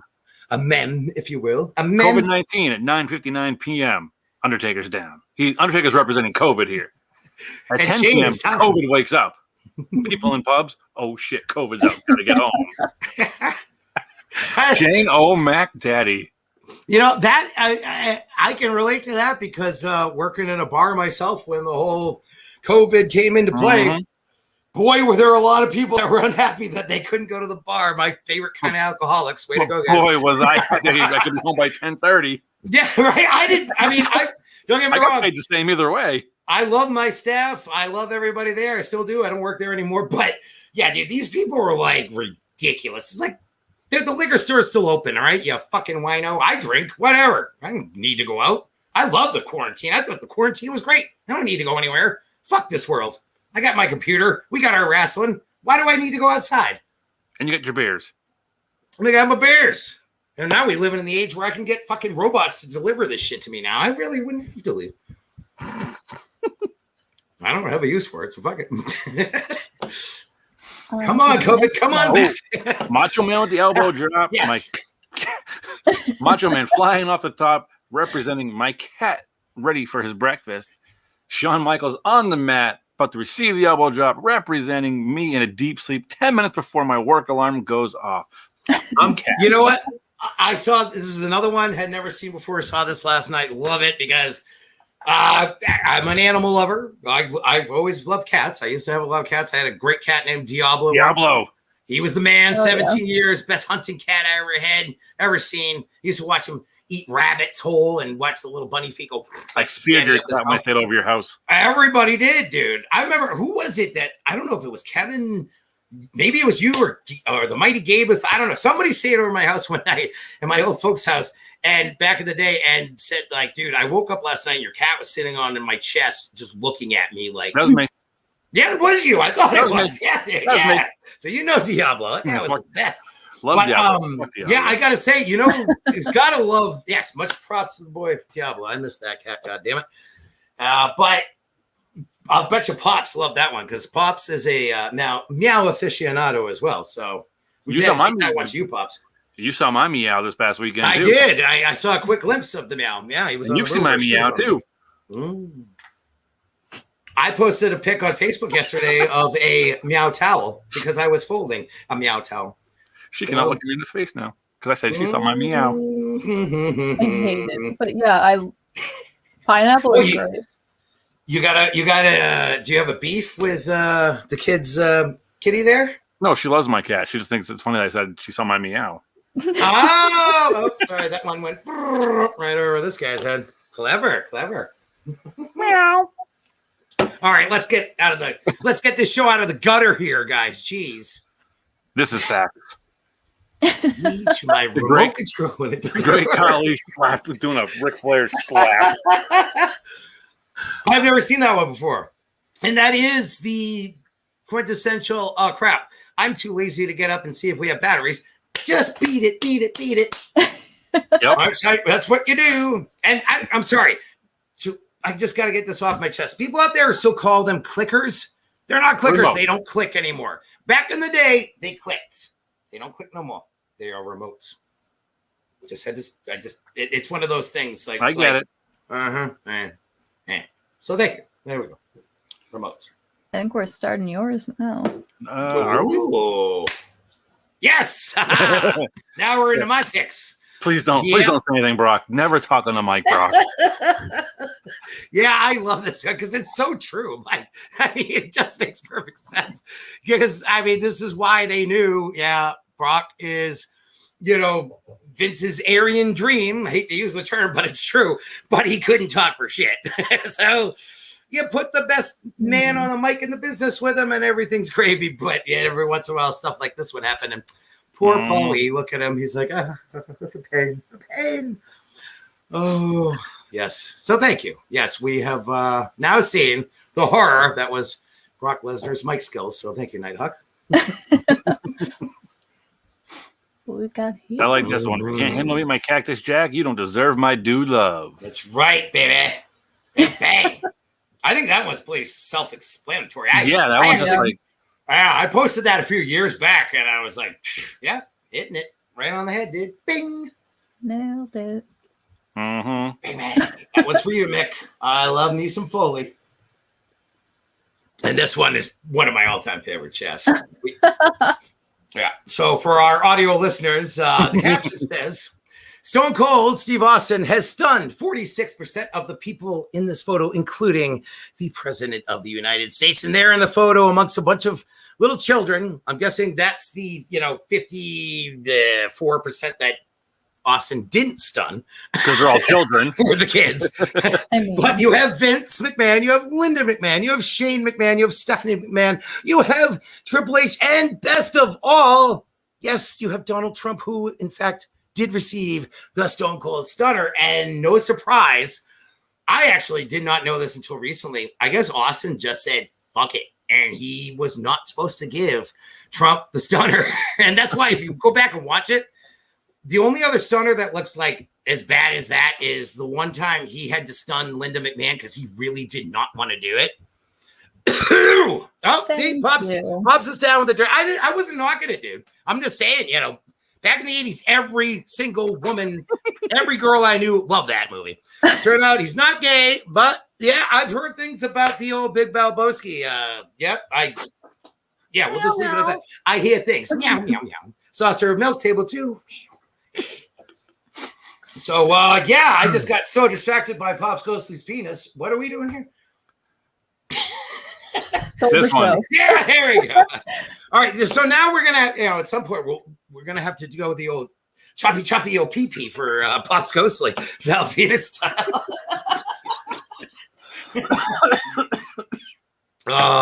Nighthawk, do you know who Val Venus is? I know you're a bit younger than us. Oh, let me pull up his Titan John video for a few seconds. Yeah, please, I won't even tell you. Yeah, and please, no one, don't post it, don't type anything because she doesn't know anything about Val Venus. So let's keep. I'm not even looking at the comments right now, anyway. So. Okay, cool. I wouldn't doubt. I wouldn't blame some of the guys like, oh, Val Venus, yeah. But this is back in the Attitude Era where they just didn't give a fuck, and they made some pretty interesting gimmicks there. And this certainly was one of their most controversial, no doubt about it. I think, once the old podcast kid here gets the footage rolling, I think it'll be pretty self-explanatory as to why a lot of mothers out there did not like the fact that their kids were watching Val Venus. Let's put it that way. Come get me, Vince. Still one of the best Titantron videos ever. Yeah, and you can bring your little Enzo with you, Vince. Hello, ladies. What the fuck? Yeah, his gimmick was he was a porn star. Oh, come on. Tell me they're going to show the hot dogs in the... this must have been his, original one. Because remember they have the one where, they show him, in the army helmet, and it's looking like he's, doing something naughty there. And then they show the hot dogs getting put in the buns and stuff like this. That was also the same era where, yes, they had a pimp as well. That would be the Godfather. And his whole thing was he'd come out with his hose and say, it's time once again for everyone to come aboard the hoe train. So back then, they just didn't care. Well, he also had porn stars in his Titantron, too. He had Jenna Jameson in there at one point. Yeah. And that's with Godfather, every town they went into, they would just go to some random strip club and ask some girls there, hey, you want to work this show? And they all were like, yeah. So Godfather, really had his hose. Oh, the late 90s. Those were the days. Then we got 2 memes left. 2 more. Dos números. Fire them up. Pay no attention to the man behind the curtain. it's I swear. My light just came on. It's not Diesel. It's the great and powerful Oz. The great and powerful Madison.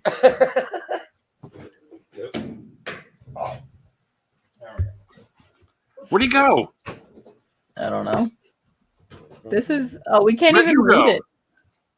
Oh, there we go. Yes. Oh, that's one of mine. That is. I love that one. Looks like Mo's giving it to Foley from the behind.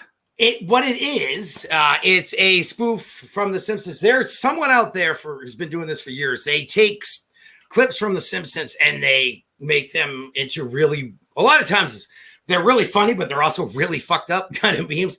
And this one I love because this is from an episode of The Simpsons where Mo is tossing Barney, who is his, number one regular drunk, If anyone who ever watched The Simpsons, you know this. But he would keep, in the episode, he throws Barney out and thinks, oh, okay, Marv's done. And Barney just keeps coming through the back. So he has to keep throwing him out. So I love this one because it's Mo throwing out the three faces of Foley. I just thought it's great. You see at the top, he's tossing Cactus. He's all doing the, okay, he's done. And next thing, who's behind him? Oh, it's Mankind. So now he's tossing Mankind. Now we're all done. Oh, who's that? It's the dude. So, I mean, still, to me, one of the all-time greatest moments in the Royal Rumble history. Mick Foley's still the only man to appear in the same Royal Rumble match 3 times. That'll never happen again. So, right, exactly. I mean, most of mine, I literally could have just given you guys like 20 that were nothing but Mick Foley and Stone Cold ones because there's so many. There's another great Stone Cold one I love where it's like, it's something like, it shows him slamming a beer with JR, and it's like how I start my my weekend on Friday, and then it's like the next picture is like here's me on Sunday, and there's Stone Cold in the ring, and he's like swimming through the beer. That one. I love that one. Yeah, this internet's something else, man. It is. Lastly, one more. We got one more for you. Uno. Yes. Oh yeah, dude. I totally put that one up. Now once again for our audio listeners, we have a picture of Kona Crush. I mean, look at that mullet and all its infamous glory. And there he is, standing next to the one, the only Mr. Perfect himself, Kurt Hennig. Kurt Hennig is doing the total like fist pump. Yeah. And if you could see what it says at the top, it clearly says, when your dad finally comes back from getting cigarettes 20 years ago to play catch with you. Yes. That was another nod to The Simpsons for me. All I could think of was poor Nelson and his dad. He's like, Papa said that he just was going out for cigarettes. So, yeah, that's, we can thank the millennials, I guess, for that whole thing. Because I remember for a time there, I didn't know what the fuck a meme was. I was like, what's a meme? I still don't even know. Is it a GIF or a GIF? What the fuck is that? What do you call it? It's a GIF. Okay. GIF, yeah. I'll give you a GIF. I'll give you a GIF. I'll give you one of these GIFs right in the. Give you a knuckle sandwich. Right in the mush, me. Or like emoji. I remember the first time I saw that. I'm like, what? Is that like a Japanese word? Hey, I'm old. Yeah, well, remember before when you couldn't text or couldn't call after 9 p.m.? Right? Until 9 p.m. when it meant for free. Remember that time that you called my house and got me totally in trouble with my dad because it was like 9 o'clock and I was trying to clean my bowl out and my room smelled like resin. I can laugh now. I remember when I got on the phone with you and you were like, "Hey, what's up?" I was just like, "Yeah, I'll see you tomorrow at school." Okay, but yeah, it was not a fun night. So good. Oh, so we had another part of this. Are we going to go into it, or do we want to save it for next week? No, I think we can give it a quick rundown, especially since we came on late. I didn't even have to put any research into the other topic of this week because it's really easy for me. They're all right up in the old memory banks. The best managers in your eyes. Well, top 5-ish, I guess. Yeah, we could just throw out the top 5 if you like. I mean, I can literally just run down the list. I don't know. This is a tough one, though, because there's one hard thing about this topic. It's kind of like, I did say early in the show, put a gun to my head, tell you who my favorite wrestler of all time is. I'm going with Terry Funk. But the managers, that's a freaking tough one, dude, because there's so many greats out there over time. Guy Manley says, my room smells like bong water. Well, good thing my dad's not there, Guy. Otherwise, or your ass would be grass. Or does bong water smell like my room? Ooh, that's like one of those questions that keep you up at night. What is the sound of one hand clapping? So yeah, Guy, be on the lookout for Pappy. But so we were thinking the best managers, just in our opinion. Feel free to throw anyone out there that you fans would like to mention yourselves. I mean, I'm sure we're going to cover all the greats. And I'm sure between you and I don't know if Ms. Nighthawk did any research of her own on this. I know you and I probably come across a couple of them same on the list of each other. Oh yeah. There's no doubt about that. Yeah. I think it's only fair. You got to start off with Bobby the Brain. I mean, the Brain was the man, dude. Bobby the Brain. Family. Perhaps, yes. And once again, RIP to the Heenan family because, Paul Orndorff was the very last living member of that faction. And what a faction it was. I really had spaced on that fact that they're all gone now until Tommy Dreamer put that up on Instagram today. So sad to see the end of such a great era. But Bobby the Brain was just unlike anybody else. I mean, he was just as popular as the wrestlers. I mean, even though he was a wrestler back in the day. Teddy Long, yes. Love me some Teddy Long. Friggin', I mean, Teddy Long is a man, dude. Playa. What's up, playa? Yeah, Teddy was a great manager back in the day. A lot of people don't remember that. I don't really remember him. Yeah, it was back in the day. That's how he came up. He was a manager in like WCW or NWA even back in the day. Most people only remember him from being, GM of SmackDown. But yeah, dude, Teddy was the man. But yeah, the Brain is just, that's the stuff of legend. The guy was just so funny. I mean, that was one of those reasons why he turned into, the Weasel, dude. The guy was just so hilarious. I loved him as a commentator. I mean, he was Andre the Giant's manager. He was the best. He was the best manager in the way that, for guys like, say, for Andre, for instance. Andre wasn't very good on the mic. It's understandable. He didn't need to be because he was Andre the fucking Giant, so it didn't matter. Exactly. But Vince was smart enough to say, you put him with Bobby the Brain, and that solves everything. I love Keenan, man. He was just so good. Just the roster he had between Andre, Mr. Wonderful, Ravishing Rick Rude, King Haku. Dude. I mean, he just had it all, and he was that manager that was a true heel manager that would do whatever he had to do to try and get the W for his team. Yo, no doubt. And not to mention, I think, Vince was smart enough to realize this, and I'm sure a lot of the boys in the locker room were too, that, if they made if they made Heenan, Bobby the Brain, Heenan, not Heyman, Heenan, your manager, like, you're going places because they're not going to just put him with just anybody. And, he would do the talking for the guys that weren't good on the mic. He was fantastic on the mic. So can't say enough great things about the Brain. Pop says, Bobby has been getting shit for ruining Hogan turn at Bash. I get both sides, but Heenan's character always hated Hogan, so I don't know. Yeah, I don't care. I don't even care if Heenan was in the wrong here. I'd take Bobby the Brain over Hogan any day. I'm sorry, dude. Yeah. Bobby the Brain was the fucking man, dude. So yeah, that was my first. That was definitely on my list too, so we can cross that off. I think this list is going to be a lot of you and I just crossing off lists. Yeah, I'm sure. Mine's already in my head, but I'm sure whatever you wrote down is the same. I didn't write shit down. It's in my head too. So there you go. Yeah, we're surfing on the same wave there, pal. Yum. So who's your? All right. I threw up Bobby the Brain. Who you got there, guy? Got to go with Mouth of the South.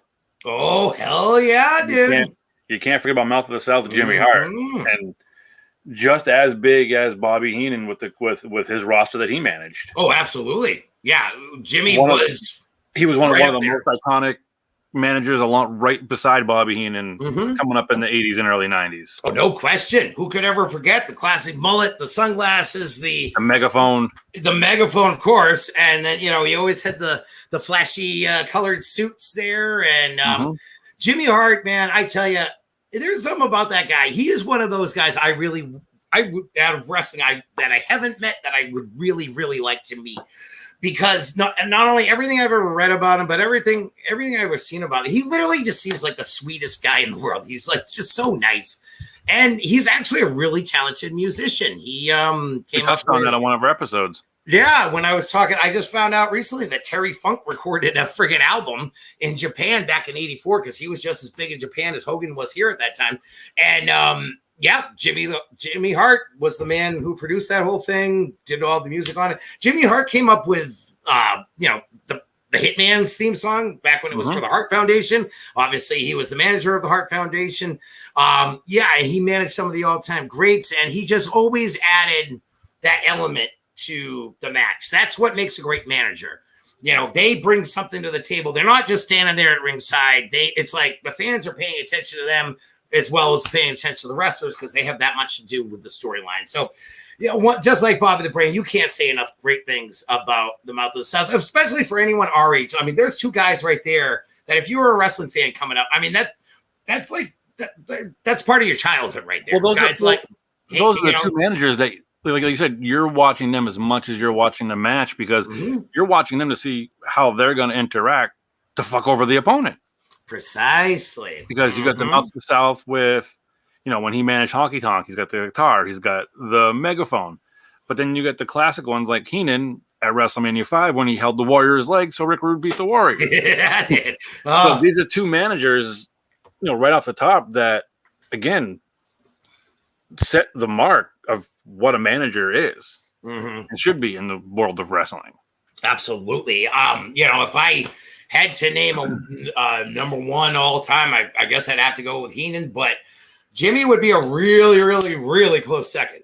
Jimmy's like a 1.5 if Heenan's number one. Yeah, precisely. The megaphone, man, and his voice too. It just something about his voice, man, just cracks me up. As a matter of fact, he's like an 11-year-old, just hitting puberty because he gets so excited. I know, and he's however old he is, and he still looks exactly like he was back in the freaking 80s. But I know you might know this from being a Bruins fan, obviously. But when I hate to bring it up, but when they were playing the Islanders there in the last series, the New York Islanders, their radio commentator, you got to look this guy up if you've never heard this. He sounds exactly like Jimmy Hart when he says, "Oh, dude," when the Islanders score a goal, he screams goal. He sounds or screams score. He sounds exactly like Jimmy Hart did. It's fucking hilarious. But yes, Mouth of the South definitely gets a proper recognition now. All right, so what's the next one floating around? Or Miss Nighthawk, do you have anything that you want to toss in? You can't hear you. I think your mic's off. Uh-oh. I don't. I'm sorry. All right. That's right. I already said you could be my manager, so that means you're already going to be great. Oh, hell yeah. You're on the list. You're on the list. You made the list. You made the list. Oh, it's a good list. Don't worry. All right. All right, Mr. Torrance, what's in your head? What's the next manager? All right. Like I said, there's so friggin' many. There's a couple I'm just going to have to just name off at some point because they deserve recognition. But I got to say, man, one of my all-time personal favorites for me personally, that's this guy right here. Fonzie did. Oh, how I love Fonzie. He was a referee in WWF back in the day. If you go back and look at some of those old tapes, you will see the Fonz in there. He was at WrestleMania 9. Actually, yes, he was the referee in the god-awful Giant Gonzalez bodysuit match with Taker at WrestleMania. Yeah, that was Fonzie. But Fonzie, for all you ECW fans out there, will know that, Fonzie and RVD and Sabu, it worked so well. And Fonzie kept that tradition of the heel manager going in, the spirit of Bobby the Brain and the guys from back in the day when he was in ECW, because Fonzie would just annoy the fuck out of the crowd, and it was awesome. Shit. You see him at live events. You can go watch the tapes now, the matches at the ECW arena, whatever. You'll see the same thing. But when you were actually there live at a house show, and if RVD's in the ring or Sabu's in the ring, or remember back in the day, he started out, he was managing Taz, and then fucked over Taz at Barely Legal 97. But the whistle, dude, he would just. I remember being in Fall River and seeing this one big fucking burly drunk dude who was like, "Fucking Fonzie, hope you choke on your fucking whistle," or some shit. He said. Fonzie didn't hesitate. He ran up and got right in the guy's face and was like, "Big, big." So yeah, gotta give some love to the Fonz, man. I love that dude. No, I get it 100%. We met him in Hyannis at that independent show. Yeah, at the Armory when also met Jerry Lawler there. He had that match with Chris Candido, and Sonny was there. And yeah, remember we started chanting "Skip and Zip, Skip and Zip," and Sonny was like, "Shut up." Good times. Oh hell yeah, we got so shit-faced before that show. That was awesome. If we're bouncing it back to me, yes, sir. I'm gonna stick with the late '80s theme of managers. The powerful and wonderful Mr. Fuji. Thank you, because Fuji was definitely on my list. Oh, He no doubt about was it. another one of those heel managers that, with his cane and that white powder, when he managed Demolition.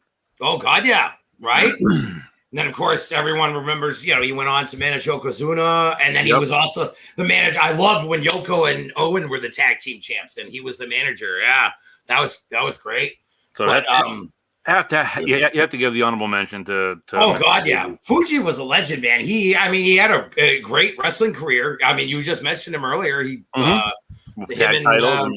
won over Chief J Strongbow and all that. So Fuji was a man, dude. And then they kept it going all that time with him with Yokozuna and stuff. But oh God, I always loved Mr. Fuji. He just seemed like the evil Mr. Miyagi to me.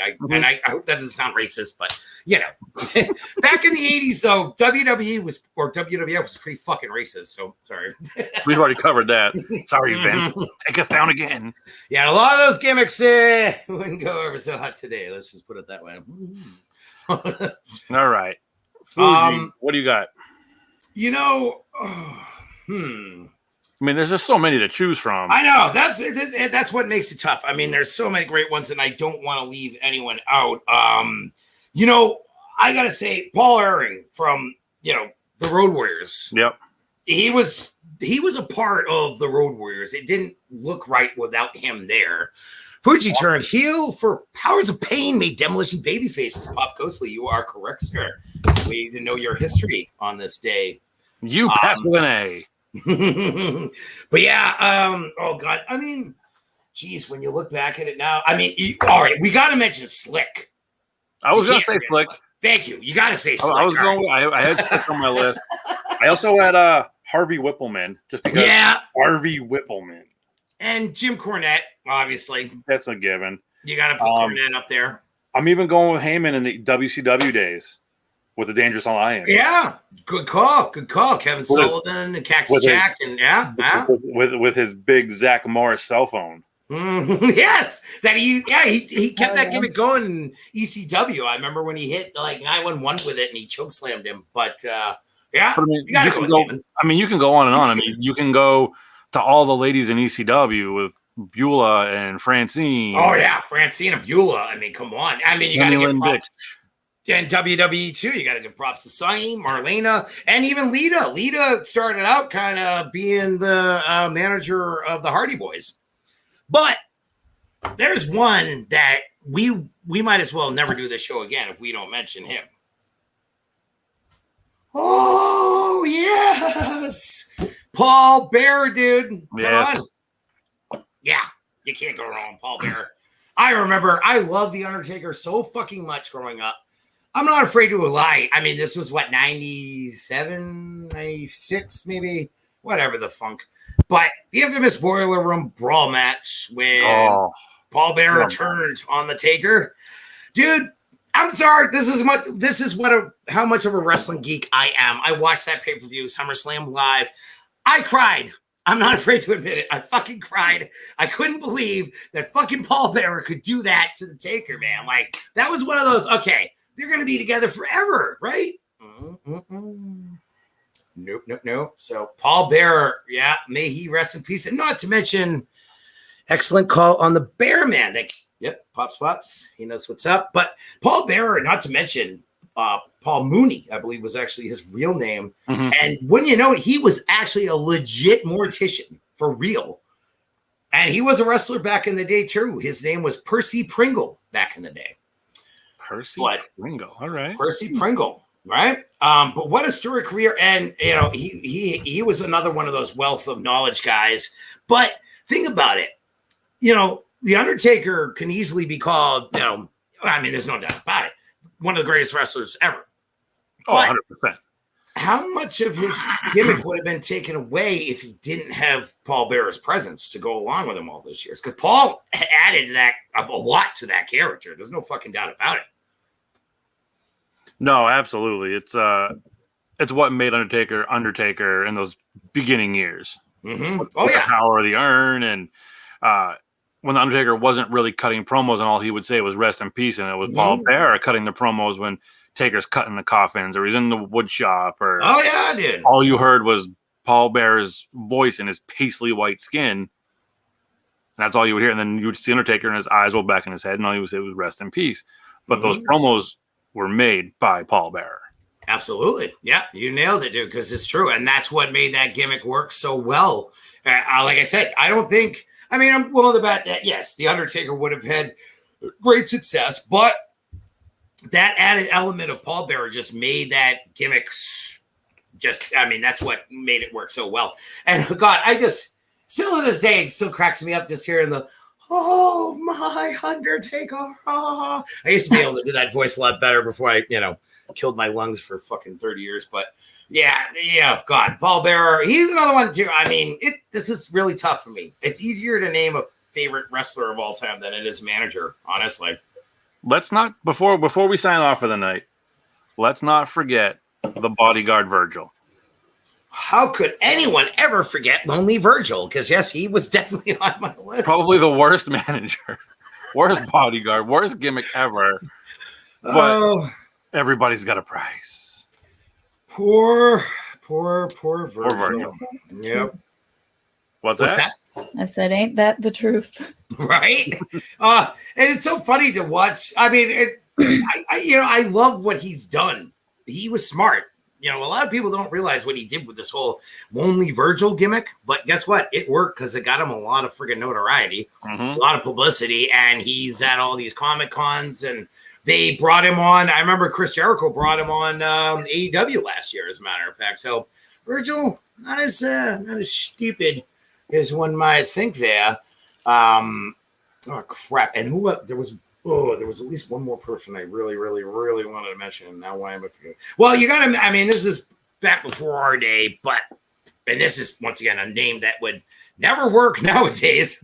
Trust me. But the Grand Wizard, back in the day of the 70s and early 80s and stuff, he managed, all the best heels and whatnot going on back then. So for any of our potential viewers or listeners out there who might be, a decade or two above us, if you're a wrestling fan, you definitely know who the Grand Wizard is. So, and then also let's not forget Miss Elizabeth and Scary Sherry, and the list really goes on and on. And definitely got to give a big shout out to who I was convinced for many years was in fact Cyndi Lauper's dad, the great late Captain Lou. Mm-hmm. And he was Mario too. I know this is going to hurt me so bad. I know it's going to be like 3 a.m. I'm going to be like laying in my bed, scrounging up a bowl and like, oh yeah, that's who I wanted to say. So, well, we'll probably both still be up, so send a text. But we'll put that on the post show. Yeah. So if we missed anybody out there, please, we apologize. It's been a long week, a lot to cover here. A lot going on in the old personal world as well. Also, don't forget to, if you weren't aware, feel free to head on over to hellentertainment.com and check out the YouTube page, not only for this fine show, but go take a gander at what me and the old podcast kid did this weekend up in old Plymouth, Massachusetts with the old Cage Titans 48. And hell yeah, dude. That was a long day, great day. Whoa, it was a great day, a long day, but we had a time, man. I never interviewed a fighter before. I've interviewed, coked up rock stars and drugged out comedians. That's easy, but I'm not gonna lie. The whole time I was doing all these interviews, I'm like, I hope I don't fuck this up, because if I piss this dude off, I'm fucking knock you out. Although I do need some teeth removed, so maybe it would have done me a favor. But on that note as well, if you are listening, watching, how you are getting your content from us, if you are involved with a local circuit with the wrestling world, please hit us up at Off the Ropes Tuesdays at gmail.com. We want to talk to you. We want to get your wrestlers on our show to interview them. We want to help promote your shows. We want to partner with you. So make sure you hit us up, because we want to work with you. Yeah, we're going to start. I think it's a good idea. We talked about that this weekend. We're going to start putting the feelers out here. Any indie federations out here in the Massachusetts area, We would love to cover your shows. Don't worry, we work real cheap.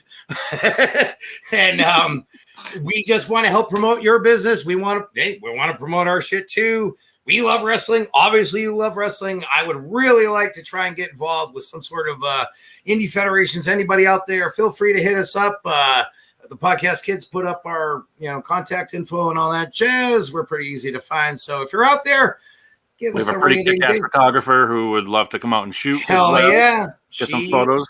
She's a lot better than me, so we'll send her to take the photos, and myself and Jack Torrance can do the podcast and interviews at the show, and she can go and do her photo thing. Yeah. Fucking A, man. Fucking A. You know what's funny? Speaking of which, I didn't realize until like Sunday, at one of the pictures I had posted, I think it was from the main event, I was on the opposite side of the octagon, and I looked, and I'm like, wait a minute. And I zoomed in a little bit. I see the Wu-Tang shirt. I'm like, oh, there's the podcast kid directly across me taking pictures. So, yeah, we had a great time. And you can't miss the Wu. Right. And big shout out to everybody, the whole crew up there, Play with Memorial Hall. Just going to throw this out real quick. You guys were awesome. Thank you for being so cool. Especially for me, I didn't have a fucking clue what I was doing up there, but apparently it worked out and we had a great time. So thank you guys so much. Thanks to everybody at the Cage Titans there. You guys are fucking awesome. And we'll be looking to do that again in Augusto, if I'm not mistaken, right? So thanks, guys. That was awesome. That was one of the best days I've had in years. So thank you very much. So I believe on next week's show, we are going to be picking our Mount Rushmore wrestlers. Oh, I forgot about that. Okay. Yes. So make sure you tune in. Make sure you send in who you would put on your Mount Rushmore. Yeah. For wrestlers, we want to see what you guys want to pick along with our picks. Something fun to do. Your top 5 wrestlers. Who's going to go on your Mount Rushmore? It can be from any era. So. Yep, you can living dead. It's all cool. We want, I would love to, know your input. All our dedicated viewers and listeners, and for the new ones that joined us tonight, we greatly appreciate you checking us out too. So hit us up. We really appreciate your input. So let us know what you think, because I might as well get started on this topic like as soon as we go off the air, because this one's going to be fucking really hard for me. Yep. So I need a lot of time to figure this one out. Terry Funk's on there though. I know that much. You got a thought? I was just going to say, if you have anything that you want to send us, if you can't remember the email for whatever reason, you can just go to hellentertainment.com. My girl. Easy peasy. I like your style, dude. On that note, I am the podcast kid. That is Jack Torrance. That is the beautiful and lovely Miss Nighthawk. We will see you guys next Tuesday. I almost said Wednesday. And let's see who's climbing your Mount Rushmore. Hell yeah. See ya. Hasta la pasta.